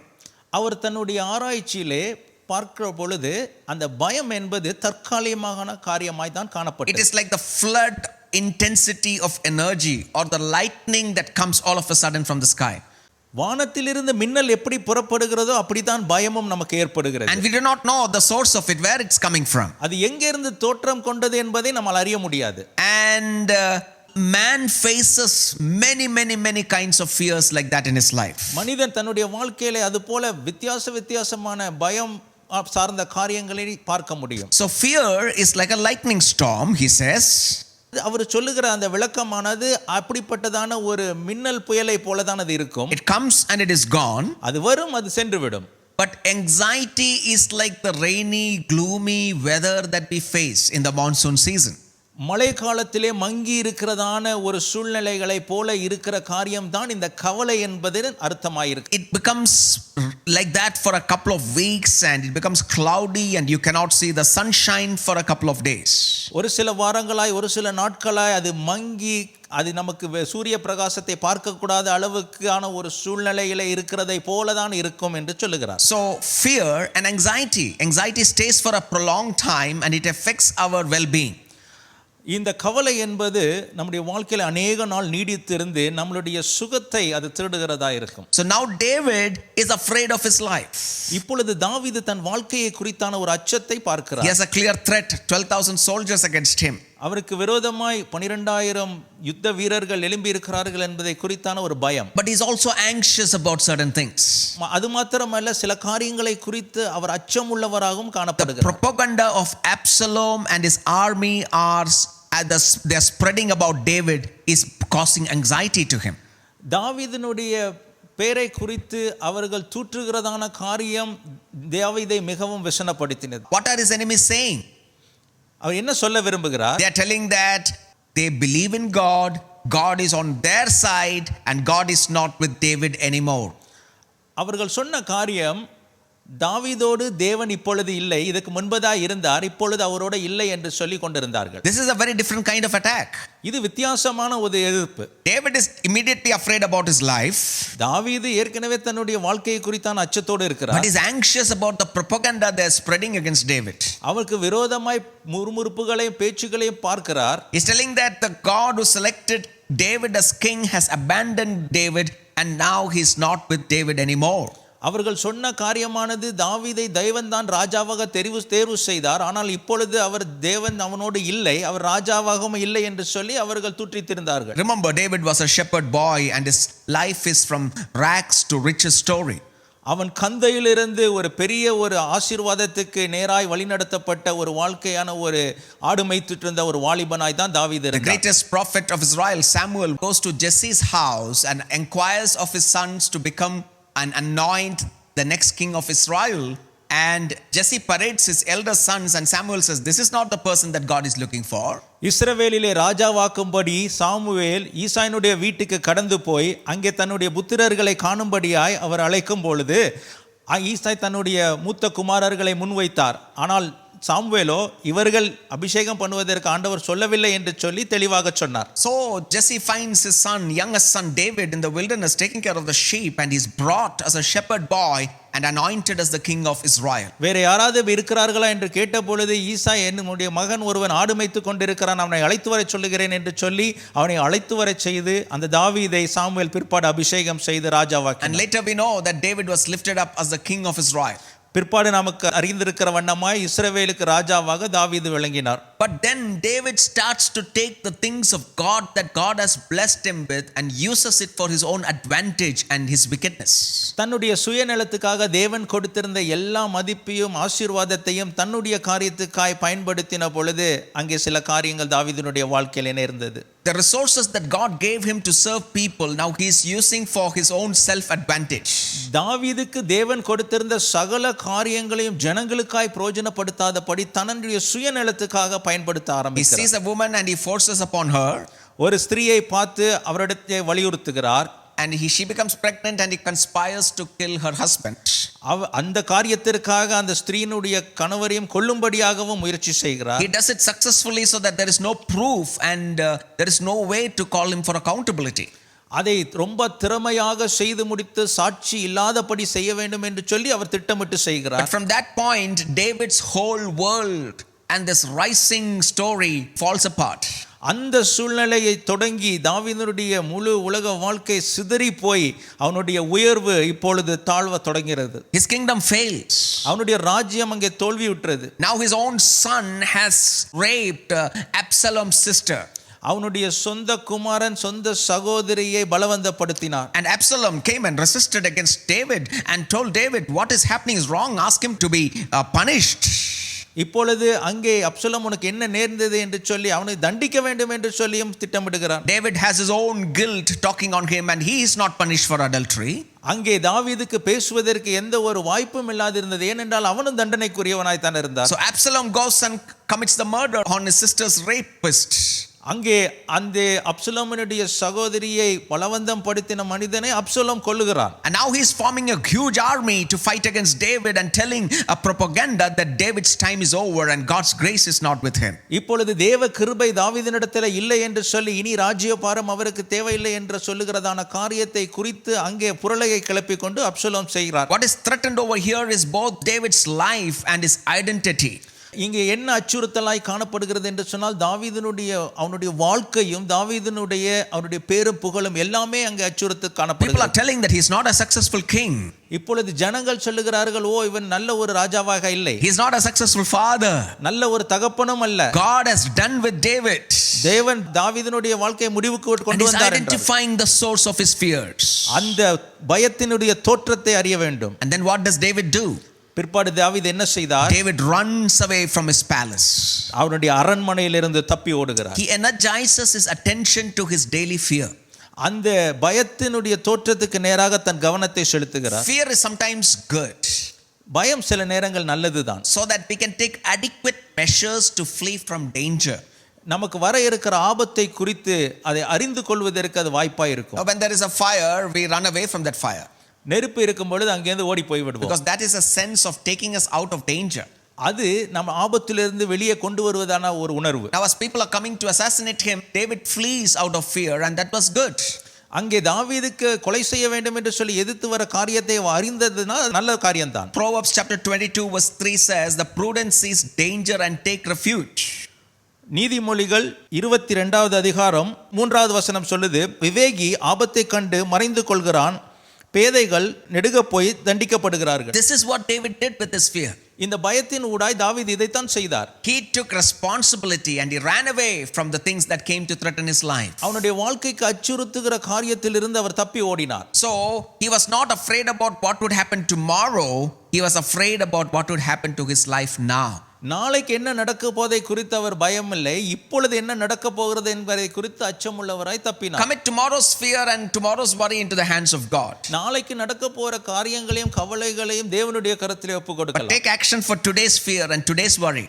இந்த நாளுக்குரிய காரியத்தையும் இந்த நாளுக்குரிய பயத்துக்கான காரியத்தை நம்ம முன்னேற்றி செல்ல So வேண்டும். first David focuses his attention and identifies his fear. முதலாவது தன்னுடைய சிந்தனையும் கவனத்தையும் அந்த பயத்தின் தோற்றத்துக்கு நேராக திருப்புகிறார். And secondly, David energizes his daily attention, the immediate attention to focus on his fear and take redemptive action to run away from his palace. இரண்டாவதான காரியம் அந்த பயத்தினுடைய தோற்றத்தை உணர்ந்தவராய் உடனே என்ன செயல்படுத்த வேண்டும் என்பதை அவர் அறிந்து செயலாற்றுகிறார். And thirdly, David brings his fears to God in prayer.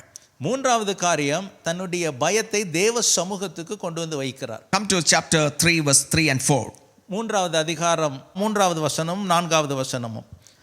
ஆனாலும் கர்த்தாவே, நீர் என் கேடகமும் என் மகிமையும் என் தலையை உயர்த்துகிறவருமாய் இருக்கிறீர்.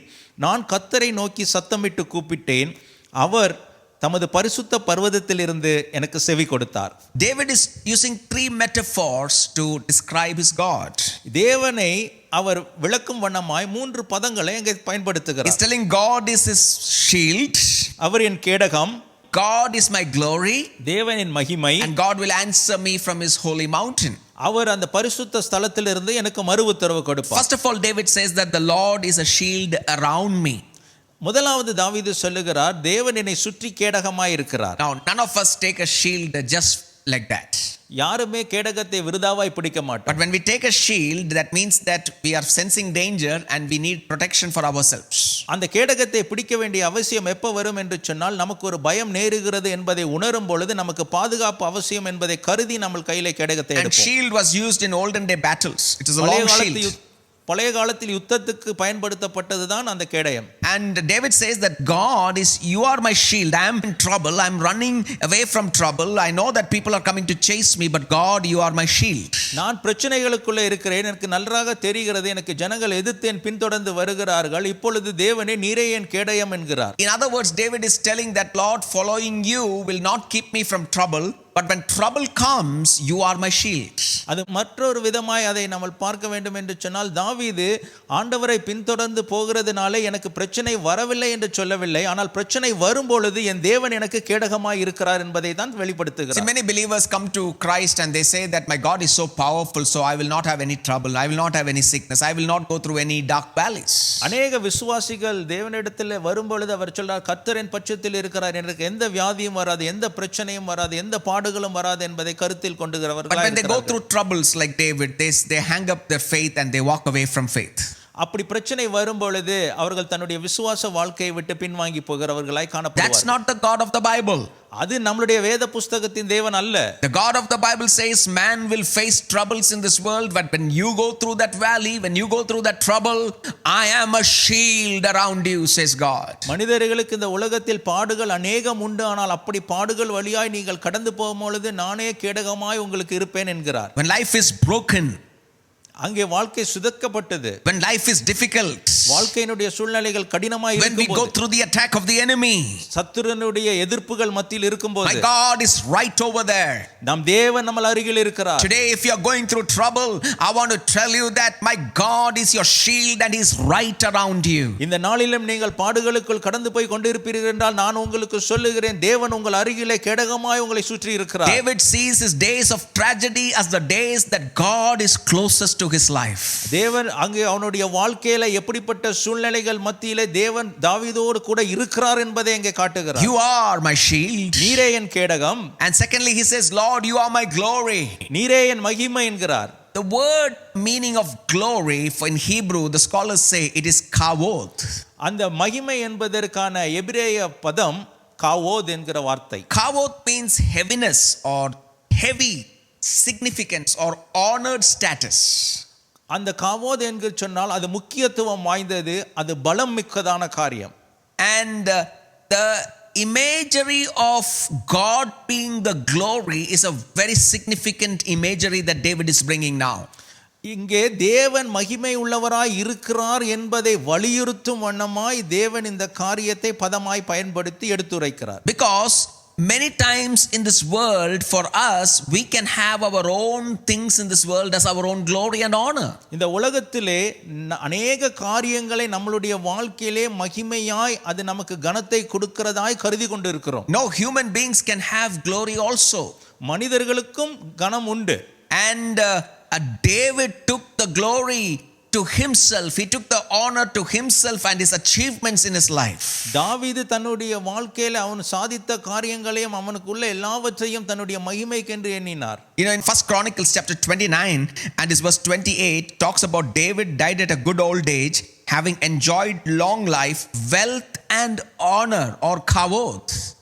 அங்கே 1 நாளாகமம் 29வது அதிகாரத்திலே 26லிருந்து 28 வசனங்கள் வாசிக்கும் பொழுது அந்த மகிமையின் அவன் ராஜ்யத்திலே இருந்த காரியத்தை வெளிப்படுத்தி அவரை சொல்லுகிறார். So the kavod, the glory is about one's own status also. ஒரு மனிதனுடைய ஒரு நிலையை மகிமைப்படுத்தி காட்டுகிறதாகவும் இருக்கிறது. Status that gives a person prominence and significance in life. ஒரு மனிதனுடைய வாழ்க்கையில அவனுடைய அந்தஸ்து அவனுக்கு பேரும் புகழையும் கொடுக்கிறது. So David has this rags to riches story from being a shepherd boy to the king, and this has become a great matter of honor for him. தாவீது ஆடு மேய்க்கிற நிலையிலிருந்து ஒரு ராஜாவை வந்தது அவனுடைய வாழ்க்கையிலே ஒரு கனத்துக்குரிய காரியமாய் மாறினது. Oh, he is one of the richest kingdoms in the world. இப்பொழுது ராஜ்யத்திலே மிகவும் செல்வமிக்க ஒரு ராஜ்யமாய் இருந்தது. He is the king of Israel. இஸ்ரவேலின் ராஜாவாக But இருந்தார். now suddenly he is not having this honor, this kabod anymore. இப்பொழுது திடீரென்று பார்க்கும் பொழுது அந்த வலிமை மிக்க ஒரு நிலை அவரிடத்திலே காணப்படவில்லை. His kingdom is fallen. அவருடைய ராஜ்யம் சிதைந்தது. His family is fallen. அங்கே அவன் குடும்பம் சிதைந்தது. His son and the army is raging a fight against him. அவனுடைய மகனும் அவனுக்கு எதிர்த்து நின்ற சேனைகளும் இப்ப எதிர்த்து நிற்க சண்டை போடுவதற்கு எதிர்த்து நிற்கிறார்கள். Is David a good nation builder? Not anymore. இப்பொழுது அவன் தேசத்தை கட்டுகிற மனிதனா? இல்லை. Is David a powerful king? Not anymore. ஒரு நல்ல ஒரு ராஜாவாக இருந்தாரா தாவீது? இப்பொழுது இல்லை. Does David have a moral integrity or spiritual integrity? No more. தன்னுடைய வாழ்க்கையிலே ஆவிக்குரிய நீதியோ இல்லது ஒழுக்கத்துக்குரிய நீதியோ இருந்ததா? இல்லை. And as David is fleeing from Absalom and his army, இப்பொழுது அங்கே அவனுடைய அப்சலோமுக்கும் அவனுடைய யுத்த வீரர்களுக்கும் தப்பி ஓடுகிறார். David was looking at his kavod, the honor that he had in his life, and he's telling that, Lord, I have lost it all, and now you are the kavod, you are my glory, and I put my focus on you. அந்த மகிமையும் அந்த புகழையும் தன்னுடைய வாழ்க்கையில இருந்ததை நினைத்து இப்பொழுது அது என்னிடத்திலே இல்லை, இப்பொழுது தேவனே நீரே என் மகிமையும் என் கேடகம் என்று சொல்லி கதறுகிறார். David knew that he had misplaced honor. தாவீது தன்னுடைய மகிமையை வேற இடத்திலே வைத்தார் என்பதை இப்பொழுது He அறிந்திருக்கிறார். has misplaced his glory because he was a king. அவர் ராஜாவாக இருந்ததின் நிமித்தம் அந்த மகிமையையும் அவர் வேற இடத்திலே வைத்தார். And all of a sudden, when the kingship crumbles, is questioned about his kingship, he is fear and anxiety, and he's telling, Lord, my honor comes from you, and I had misplaced priorities. I am sorry. இப்பொழுது ராஜ்யம் உடைந்த நேரத்திலே தன்னுடைய கனத்தையும் தன்னுடைய மகிமையும் அவர் நினைத்து பார்த்து, ஐயோ நான் தவறு செய்தேன் என்று சொல்லி, இப்பொழுது என் தேவனே நீரே என் மகிமையும் என் கனத்துக்குரியவருமாய் இருக்கிறீர் என்றார். You are my shield around me, verse 3, David said. மூன்றாவது வாசனத்தில் வாசிக்கும் பொழுது நீரே என் கேடகமாய் இருக்கிறீர். You bestow glory on me and lift up my head. நீரே மகிமையாய் இருந்த அந்த மகிமை என் மேல் கொடுத்து என்னை தலையை உயர்த்தினீர். Lifting up my head is to be confident. என்னை தலையை உயர்த்தி என்னை மகிமைப்படுத்தினீர். He's telling that, Lord, I don't have any reason to be confident in myself anymore. இப்பொழுது எந்த ஒரு காரியத்தை குறித்து நான் தைரியமாக இருக்க வேண்டியது சூழ்நிலைகளை நான் இல்லை. I took what God gave me and ruined it for my own glory. தேவன் கொடுத்திருந்த காரியத்தை என்னுடைய காரியத்துக்கு நான் மாற்றி என்னுடைய மகிமையாய் நான் மாற்றினேன். So he redirects the attention from himself and directs it to God, and he says that you are my glory and you enable me to lift up my head. இப்பொழுது தன்மேல் இருந்த கவனத்தை தேவனிடத்தில் திருப்பி, ஆண்டவரே இந்த மகிமைக்கும் கனத்துக்கும் என் தலை உயர்வுக்கும் நீரே காரணம் என்கிறார். Now when we are going through failure in our lives, நம்ம வாழ்க்கையிலே தோல்விகளை சந்திக்கும் போது we may see this as God's lack of favor or God is angry with us. தேவனுடைய கரம் நம்மளோடு இல்லை, தேவன் நம்ம மீது கோபமாய் இருக்கிறார் என்ற கருத்துக்குள் நாம் கடந்து வருவோம். As David is going through this situation, ஆனால் தாவீது அந்த சூழ்நிலைகளுக்கு கடந்து போகும்போது David is confident that even in his lowest, God is with him. அந்த தாழ்வான நிலையிலும் அவன் உறுதியாக சொல்ல முடிந்தது, தேவன் என்னோடு இருக்கிறார் என்று. Even when his lowest and he has messed up so much, God is with him. அந்த தாழ்வான சூழ்நிலைகளிலும் எல்லாம் குழப்பம் நிறைந்த ஒரு கடினமான அந்த நேரத்திலும் தாவீது சொல்லுகிறார், தேவன் என்னோடு இருக்கிறார். That's why David says in verse 4, I call out to the Lord and he answers me from his holy mountain. அதனால தான் நான்காவது வாக்கியத்திலே சொல்லுகிறார், நான் கர்த்தரை நோக்கி சத்தமிட்டு கூப்பிட்டேன், அவர் தமது பரிசுத்த பர்வதத்திலிருந்து எனக்கு செவி கொடுத்தார். My dear friend, even when you're going through the lowest situation in your life, உங்களுடைய வாழ்க்கையில நண்பர்களே தாழ்வான நிலையில நீங்கள் கடந்து போய் கொண்டு இருக்கும்போது you may be feeling that you have messed it up all in your life. உங்க வாழ்க்கையை எல்லாம் சிதைந்து போன சூழ்நிலைகளே இருக்கலாம். You can still call out to God, இப்பொழுதும் நீங்கள் தேவனிடத்தில் and கூப்பிடலாம். God will answer you from his holy mountain. அவர் பரிசுத்த பர்வதத்திலிருந்து உங்களுக்கு பதில் கொடுப்பார். Here is David totally compromised. இங்கே எல்லாவற்றையும் குறித்து தாவீதுக்கு ஒரு சமாதானம் உள்ளவராய் இருந்தார். Failed father, தோல்வியுற்ற ஒரு தகப்பன், failed king. தோல்வியான ஒரு ராஜா, failed in his morality, அவன் தன்னுடைய ஒழுக்கத்திலே தோல்வி and உற்றவர், he's running away from his son, தன்னுடைய பிள்ளைகளிடத்தில் தப்பி ஓடுகிறார். and he's telling, I will call out to you and you will deliver me. நான் உம்மிடத்திலே கூப்பிடுவேன், நீர் என்னை விடுவிப்பீர் என்கிறார். What is he talking about, this holy mountain? இந்த பரிசுத்த பர்வதம் என்ன சொல்லுகிறார்? Mount Zion is an expression in the book of Psalms referring to the city of Jerusalem. அங்கே சியோன் மலை சங்கீத புஸ்தகத்திலே திரும்பி எருசலேமுக்கு வரக்கூடிய ஒரு காரியத்தினுடைய அடையாளமாய் இருக்கிறது. It is the highest hill in the city of Jerusalem. எருசலேம் நகரத்திலே அது ஒரு உயர்வான ஒரு பகுதி. It is in this place that the tabernacle is there. அங்கேதான் தேவனுடைய கூடாரம் கட்டப்பட்டது. It is in this place where David is planning to build a temple for the living God. தேவனுக்கு என்று சொல்லி ஒரு ஆலயத்தை கட்ட வேண்டும் என்கிற ஸ்தலமாய் அது அமைந்தது. So it is this place where the altar of sacrifice is made for the forgiveness of man's sins. மனிதனுடைய பாவத்துக்கு அங்கே பரிகாரம் செலுத்தும் வண்ணமாக பாவ பலியை செலுத்த கூடியதான இடமாய் அங்க இருந்தது. So when David is running away from Absalom's army, தாவீது அப்சலோமினுடைய யுத்த வீரர்களிடத்திலிருந்து தப்பி ஓடிய he is போது, telling that, Lord, I remember the temple, I remember the sacrifices that are made on my sin, my behalf.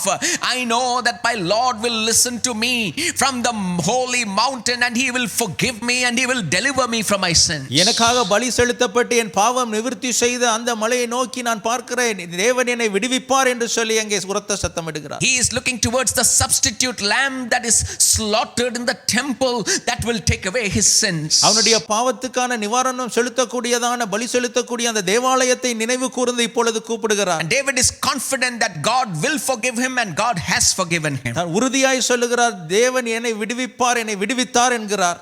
This 3,000-year-old prayer is still valid today, isn't it? 3000 வருடங்களுக்கு முன்னாக செய்த இந்த ஜெபம் இன்னைக்கும் அது சாத்தியமாய் தான் இருக்கிறது. David was on the other side of the cross. அங்கே சிலுவைக்கு மற்ற பக்கத்திலே தாவீது இருக்கிறார். And the sacrifices simplified or exemplified the sins that would be taken by that sacrificial animal and the forgiveness of God through that.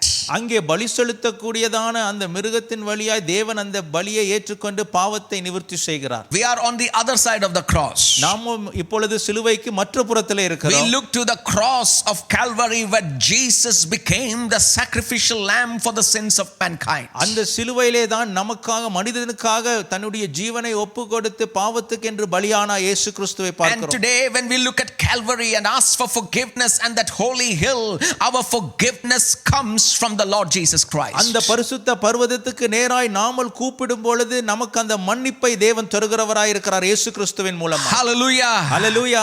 We pray to the holy mountain from where God will forgive us and listen to us. நம்மளுடைய பாவத்தை எங்கே மன்னித்து எங்கே நம்மளுடைய சத்தத்துக்கு செவி கொடுப்பாரோ அந்த மலையை நோக்கி அந்த பரிசுத்த பர்வதத்தை நோக்கி நாம் To the கூக்குரலிடுகிறோம். Lord I cried aloud, David said. தாவீது சொல்லுகிறார், ஆண்டவரே என்று உம்மை கூப்பிடுகிறேன் And he என்கிறார். answers me from his holy hill. அவர் தன்னுடைய பரிசுத்த பர்வதத்திலிருந்து எனக்கு பதில் கொடுப்பார். David has found his comfort in the Lord.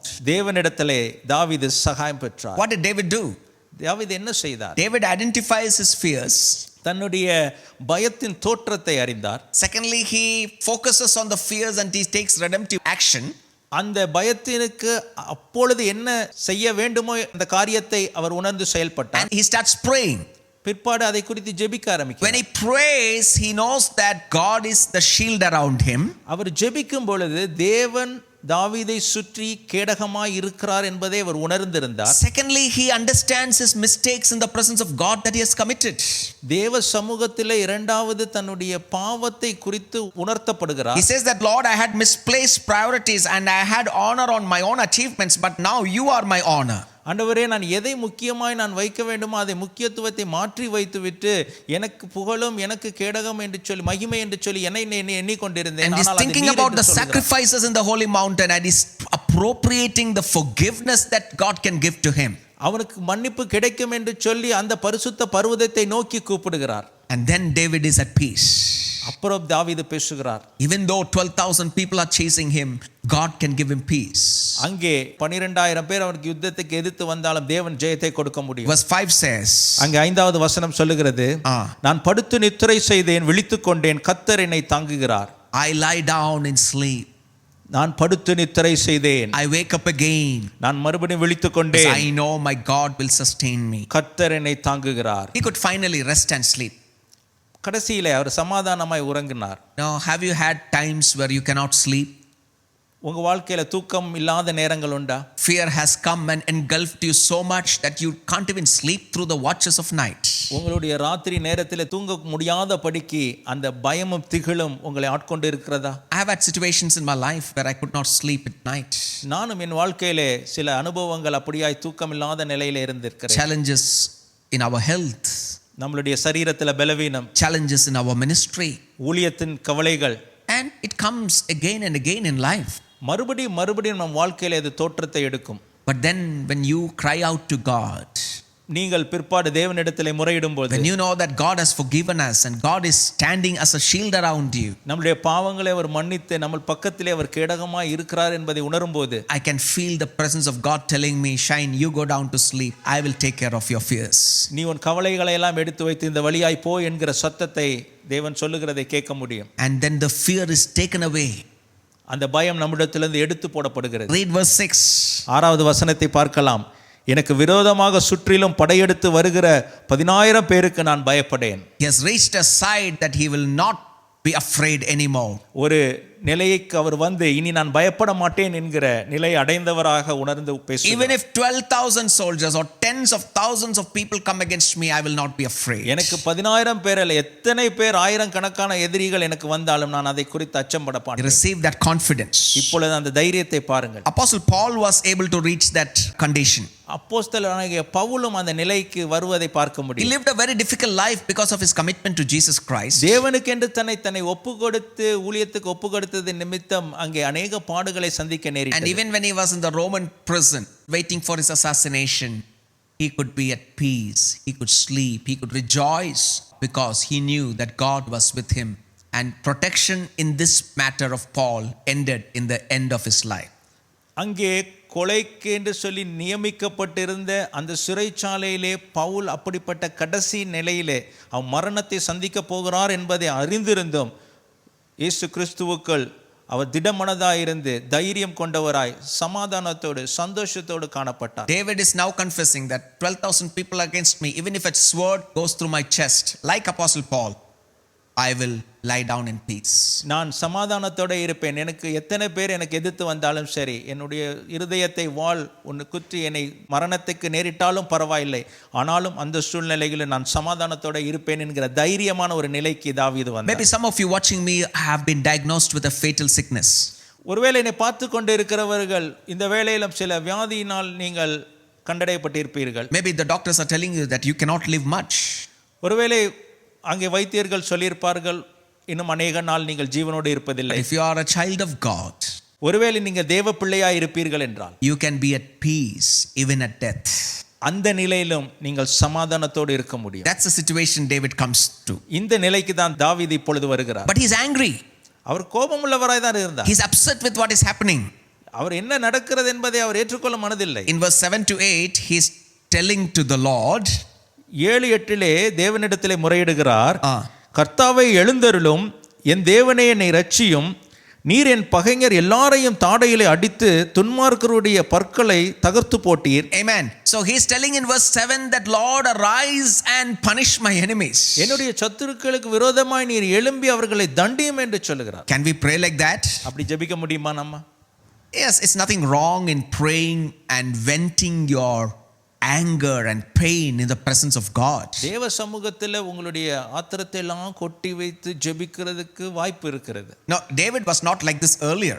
தாவீது இப்படிப்பட்ட மனுஷனாய் முன்பு இல்லை. Somebody offended him, he would take the sword to kill him.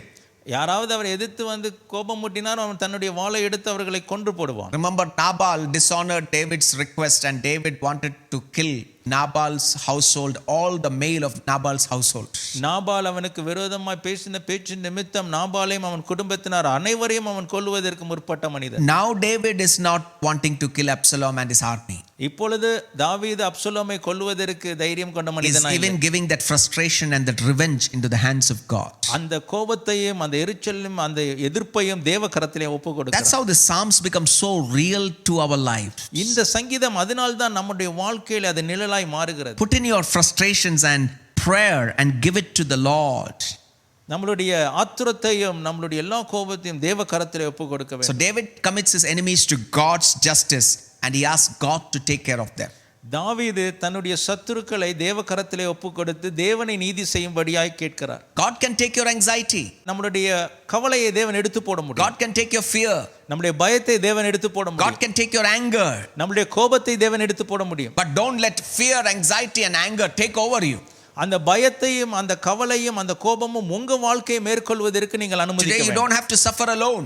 நீங்கள் மாத்திரம் தனிமையே இருந்து கஷ்டம் அனுபவிக்க You வேண்டியதில்லை. can pray through your pain. அந்த வேதனையின் வழியாய் நீங்கள் ஜெபிக்க You can முடியும். pray even you're angry. நீ கோபத்தில் இருக்கும் பொழுது கூட ஜெபிக்க முடியும். And finally David says, கடைசியில தாவீது சொல்லுகிறார், verse 8, 8வது வசனம், from the Lord comes deliverance. இரட்சிப்பு கர்த்தருடையது. May your blessings be upon your people. தேவருடைய ஆசீர்வாதம் உம்முடைய ஜனத்தின் மேல் இருப்பதாக. If deliverance has to come, it is not from me, it is from the Lord. எனக்கு இரட்சிப்பு வரணும், ஆனால் அது என்னிடத்திலிருந்து வராது, தேவனிடத்திலிருந்து This வரும். is a powerful way of dealing with fear and anxiety. நம்மளுடைய பயத்திலும் நம்மளுடைய கவலையிலும் மத்தியிலே எப்படி கையாள வேண்டும் என்பதற்கான நல்ல ஒரு சிறந்த வழி. My fear, my deliverance comes from God. என்னுடைய பயத்தில் என்னுடைய இரட்சிப்பு தேவனிடத்திலிருந்து வருகிறது. So this morning, are you going through fear? இந்த காலை வேளையிலும் நீங்கள் பயத்தோடும் அச்சத்தோடும் இருக்கிறீர்களா? Are you worried? கவலையோடு இருக்கிறீர்களா? Are you anxious?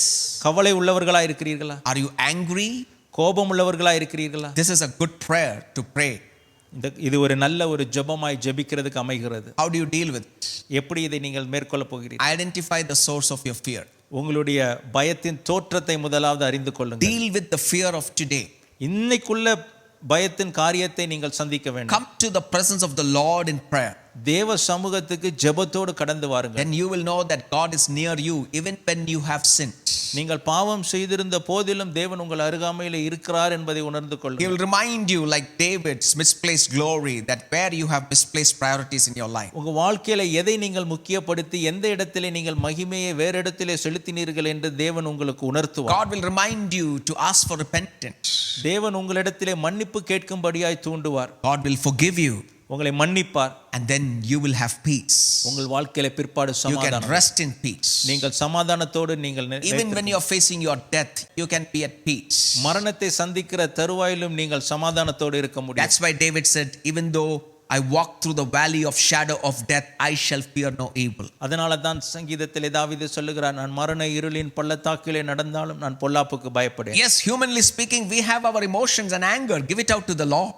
நமக்கு மனிதனாய் இருக்கிற நமக்கு அந்த உணர்வுகளும் கோபமும் வருவது உண்டு. ஆனால் தேவகரத்தில் இதை ஒப்பு கொடுத்து விடு. And believe that deliverance will surely come from the Lord. நீங்கள் தேவனிடத்திலிருந்து இரட்சிப்பு கண்டிப்பாக வரும் என்று சொல்லி விசுவாசிக்க வேண்டும். And Jesus, from his throne comes our deliverance today. இந்த நாளிலும் தேவ சமூகத்திலிருந்து இயேசுவினிடத்திலிருந்து சிங்காசனத்திலிருந்து நமக்கு இரட்சிப்பு He வரும். has already delivered us. நம்ம ஏற்கனவே நம்மை விடுவித்தார். He has already blessed us. நம்ம ஏற்கனவே ஆசீர்வதித்திருக்கிறார். His throne is open for us. அவருடைய சிங்காசனம் நமக்கு திறந்திருக்கிறது. And we just got to go to the throne room of God with boldness and commit our fears into the hands of God. தைரியமாய் அவருடைய சிங்காசனத்துக்கு முன்பு வந்து நம்மளுடைய காரியங்களை தேவ கரத்திலே ஒப்பு கொடுக்க வேண்டும். As Pastor Vinod leads us into the conclusion prayer, I want you to submit yourself and pray and your fears and your anxiety and anger this morning. இந்த காலை வேளையிலும் நம்மளுடைய போதகர் வினோத் நம்மளை ஜெபத்திலே நடத்தும் பொழுது நீங்கள் உங்களுடைய பயத்தையும் உங்களுடைய கவலையும் உங்களுடைய கோபத்தையும் தேவ கரத்திலே நீங்கள் ஒப்பு கொடுக்க வேண்டும் என்று சொல்லி நான் வாஞ்சிக்கிறேன். Make this prayer your prayer and pray through this psalm. இந்த ஜெபத்தை உங்கள் ஜெபமாய் மாற்றி நீங்கள் ஜெபிக்க வேண்டும். God bless you. கர்த்தர் உங்களை ஆசீர்வதிப்பாராக. எனக்கு அருமையான சகோதர சகோதரிகளே, வல்லமையான முறையிலே நாம் செய்தியை கேட்கிறதற்கு கர்த்தர் உதவி செய்தார்.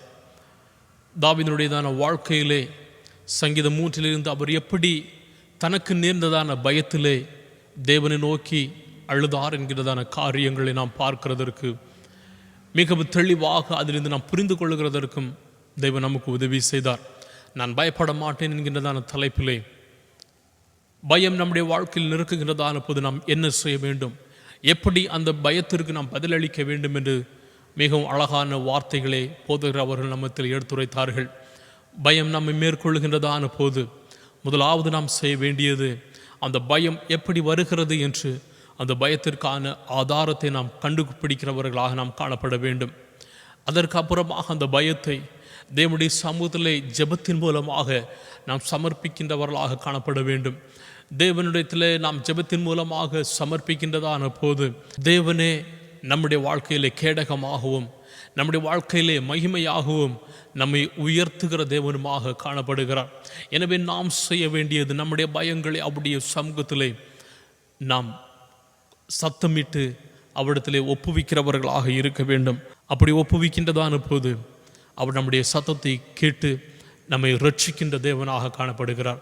இந்த ஆராதனையில் பங்கு கொண்டதான நீங்கள் யாராவது பயத்தின் மூலமாகவோ கலக்கத்தின் மூலமாகவோ கவலையின் மூலமாகவோ கடந்து சென்று கொண்டிருக்கிறீர்களா? அந்த தேவனை நோக்கி கூப்பிடுவீர்களா?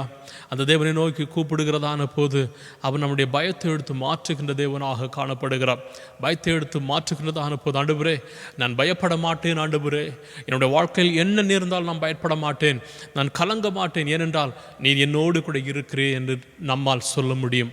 இந்த நேரத்தில் நம்முடைய கண்களை மூடி பரலோகத்தின் தேவனை பார்த்து இந்த பாடலை பாடலாமா?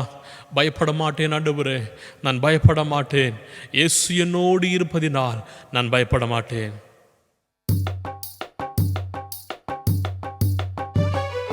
பயப்பட மாட்டேன், நான் பயப்பட மாட்டேன், பயப்பட மாட்டேன், நான் பயப்பட மாட்டேன், இயேசு என்னோடு இருப்பதனால், இயேசு என்னோடு இருப்பதனால் பயப்பட மாட்டேன், நான் பயப்பட மாட்டேன், பயப்பட மாட்டேன், நான் பயப்பட மாட்டேன், இயேசு என்னோடு இருப்பதனால், இயேசு என்னோடு இருப்பதனால் உதவி வருகிறார், பலன் தருகிறார், உதவி வருகிறார், பலன் தருகிறார், ஒவ்வொரு நாளும் கூட வருகிறார், ஒவ்வொரு நாளும் கூட வருகிறார்.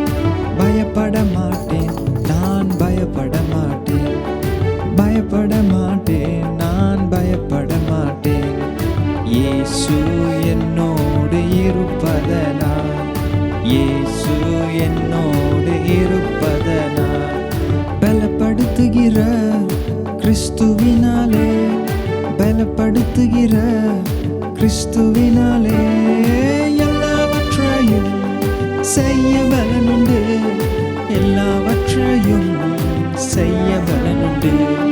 பயப்பட மாட்டேன், நான் பயப்பட மாட்டேன், பயப்பட மாட்டேன், நான் பயப்பட மாட்டேன், இயேசு என்னோடு இருப்பதனால், இயேசு என்னோடு இருப்பதனால், என் இயேசு என்னோடு இருப்பதனால், இயேசு என்னோடு இருப்பதனால். நல்ல ஆண்டவரே, நாங்கள் நன்றியோடு ஸ்தோத்தரிக்கிறோம், துதிக்கிறோம். ஆண்டவரே, சூழ்நிலைகள் எங்களுடைய வாழ்க்கையிலே மாறுகின்றதான போது நாங்கள் பயத்தின் நிமித்தமாக அநேக முறை கடந்து செல்லுகிறவர்களாக காணப்படுகிறோம். இந்த நேரத்தில் எங்களுடைய பயங்களை உம்முடைய சமூகத்திலே சமர்ப்பிக்கிறோம். அப்பா ஆண்டவரே, உம்மையே நாங்கள் நெருங்குகிறதற்கு எங்களுக்கு கிருபை தருவீராக. பயத்தின் ஆவியை நீர் எங்களுக்கு கொடுக்கவில்லை ஆண்டவரே, பலத்தின் ஆவியை நீர் எங்களுக்கு கொடுத்திருக்கிறீர். எனவே நாங்கள் பலத்தோடும் பலனுள்ளவர்களாகவும் தைரியத்தோடும் உம்முடைய சிங்காசனத்தில் நெருங்குகிறதற்கு கர்த்தர் உதவி செய்யும்படியாக செபிக்கிறோம். ஆண்டவரே, உம்முடைய பிரசன்னம் உம்முடைய பிள்ளைகளோடு இருக்கட்டும். ஆண்டவரே, இந்த ஆராதனை பங்குட யாராவது ஆண்டவர் பயத்தோடோ கண்ணீரின் அனுபவங்களோடோ பாடுகளோடோ போராட்டங்களோடோ காணப்படுகிறார்கள் என்று சொன்னால், இயேசுவின் நாமத்தினாலே உம்முடைய பிள்ளைகளை நீர் விடுவிக்கும்படியாக செபிக்கின்றேன். பிதா குமாரன் பரிசுத்தாவியின் நாமத்திலே உம்முடைய பிள்ளைகளை ஆசீர்வதிப்பீராக. தேவ பிரசன்னம் கூட இருக்கட்டும், தேவ சமாதானம் கூட இருக்கட்டும், தேவ அபிஷேகம் கூட இருக்கும்படியாக செபிக்கின்றேன். ஜெபத்தை கேட்டபடி நன்றி செலுத்துகின்றேன். இயேசுவின் நாமத்தில் செபிக்கின்றோம் எங்கள் ஜெபத்தை கேட்ட நல்ல பிதாவே, ஆமேன், ஆமேன். என் ஆத்துமாவே கர்த்தரை ஸ்தோத்திரி, என் முழுவதுமே அவருடைய பரிசுத்த நாமத்தை ஸ்தோத்திரி. என் ஆத்துமாவே கர்த்தரை ஸ்தோத்திரி, அவர் செய்ததான சகல உபகாரங்களை மறவாதே. ஆமேன், ஆமேன். நம்முடைய கர்த்தராகிய இயேசு கிறிஸ்துவின் கிருபையும் பிதாவாகிய தேவனுடைய அன்பும் பரிசுத்த ஆவியானுடைய அந்நியமும் ஐக்கியமும் சிநேகமும் சுகமும் பலமும் பாதுகாப்பும் இன்னும் சதா காலங்களிலும் நாம் அனைவரோடும் கூட இருப்பதாக. ஆமேன், ஆமேன், ஆமேன். ஆண்டவர் தாமே ஒவ்வொருவரையும் ஆசீர்வதிப்பாராக. உங்களுடைய ஜெப தேவைகளுக்கு நீங்கள் எங்களை அணுகும்படியாக நாங்கள் கேட்டுக்கொள்கிறோம். உங்களுக்காக ஜெபிக்கிறதற்கு எங்களுடைய சபையின் குழுவானது ஆயத்தமுள்ளவர்களாக காணப்படுகிறார்கள். ஒவ்வொரு நாளும் காலை வேளையிலே 6 மணி முதல் 7 மணி வரையிலும், வெள்ளிக்கிழமைகளிலே 10 மணி முதல் 12 மணி வரையிலும் சபையின் ஜெபக்குழுவானது இணைந்து ஜெபிக்கிறவர்களாக இருக்கிறார்கள். உங்களுடைய ஜெப தேவைகளை நீங்கள் எங்களுக்கு அறிவிக்க வேண்டும் என்று விரும்பினால் இங்கே காணப்படுகிறதான இந்த தொலைபேசி எண்ணில் நீங்கள் தொடர்பு கொள்ளவோ அல்லது ஒரு வாட்ஸ்அப் மெசேஜ் அனுப்பவோ செய்யும்படியாக உங்களை கேட்டுக்கொள்கிறேன். ஆண்டவர் தாமே உங்களை ஒவ்வொருவரையும் ஆசீர்வதிப்பாராக. ஒரு ஆசீர்வாதமான வாரமாக இந்த வாரம் உங்கள் ஒவ்வொருவருக்கும் அமையட்டும். ஆமென்.